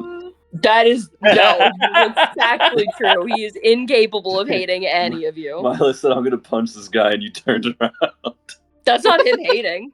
It's just like, you know what? Not my business. That's fair. These are currently not my monkeys, and this is not my circus. That's valid. LOL.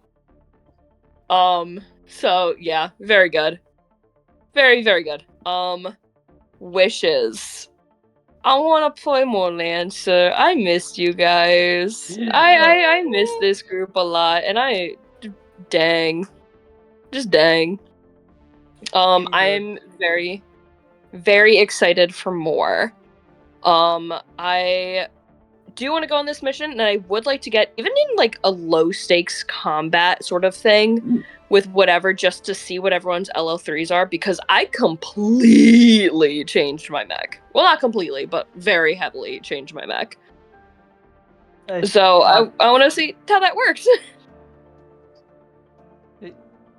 Want to drop a share code in the... Oh, wait, no, right, you don't have access to... I physically cannot currently. Yeah, of course. I changed my... I'm not afraid to say this, though. I went full LLC, or not LLC, SSC. I see. So, full SSC build right now. Which is fun. The core bonus was just too good to pass up, not gonna lie. So, I'll get that eventually. I will get that eventually. Yeah, I like to see that. I'd like to get some information what the hell's going on with Caddy and Fenrir. But also, I don't mind, like, having to really search around for that to do so as well. So I hope this is, like, a start of, like, a bigger plot point for all of us to kind of follow, so it's not just like, okay, random mission, go, and just, like, collect a bunch of those. I hope there's, like, a little bit of, like, a hook for this. Agree. For us. Yeah. To latch onto. No, dead end. I wouldn't do any of that. That sounds like a lot of... True. Who would do something like that? Who would try to interweave plot and intrigue and... Nah, that sounds like too much. Which is why I immediately, like, shit. okay, no one's looking for missions. Fuck it, I'll be party dad for a bit. I genuinely think I really liked that, because it's just like, oh, sick. You've given me on a platter the thing that I can do next time.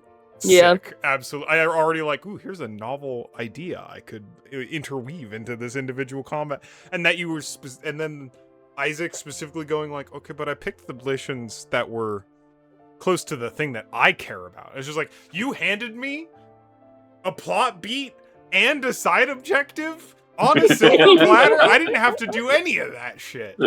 Yeah. It's just like, all right, kids, no more moping around. We got shit to do. Imagine if we were playing like over. D&D and I had to be like, well, but we gotta get to the next temple because I made it already. Yeah. Well, anyways, I'm glad I hope it wasn't sped along, but also just like, I don't want us to be too idle because boy, I worry for all these characters' like mental health right now. What do you mean? I wonder why. You're so right. Idle hands has never been truer. I was literally like... It literally is. I'm sitting here and I'm like, it's coming true. Man. It's coming true as you're. You're right. Let's get them into active combat instead. That'll fix everything. Oh, fix. The thing is, though, unironically, that probably would fix everyone right now. I mean, you're not wrong. Cheese fixes everything. True. Well, think of the maybe we get cheese. free cheese. Yeah. Trade and Well, cheese. free depends on whether or not you give it back. Well, I Well, mean, what if they I give mean, it as like paid a in cheese. reward? Now, look, What I know, what happens if a barrel chew goes missing? I know, It's I fine. know you've taken a mercenary job to protect these people, but also, if could there just are steal the no cheese. survivors and you take all their cheese, think of the profit margins. They've Become already True. paid you. Pirates about True. it. Just become pirates. About Why it. would they pay us before? That's half Successful before, half delivery. after, which means that's a 50% free profit. Yep. And I mean, if they're dead, we could just take the rest. True. It would Anyways, that's Imagine just- Well, we're turning into criminals. Okay. yeah. No, we're already criminals. We're already criminals. Triple criminals. Triple criminals. True. That isn't everyone. It's Matt left, right? No. No, is it? Was anyone else? Yeah, I already went. Oh, okay. I'm literally falling asleep. I'm so fucking sorry. Go bed. I'm Go joking. bed. Yeah, go bed. Sorry, computer. All Thank right. you all so much for Okay. play. Hope I actually think things so. go well Let's for run y'all on around. the East Coast. Sob. Yeah, Matt, I go. stopped recording.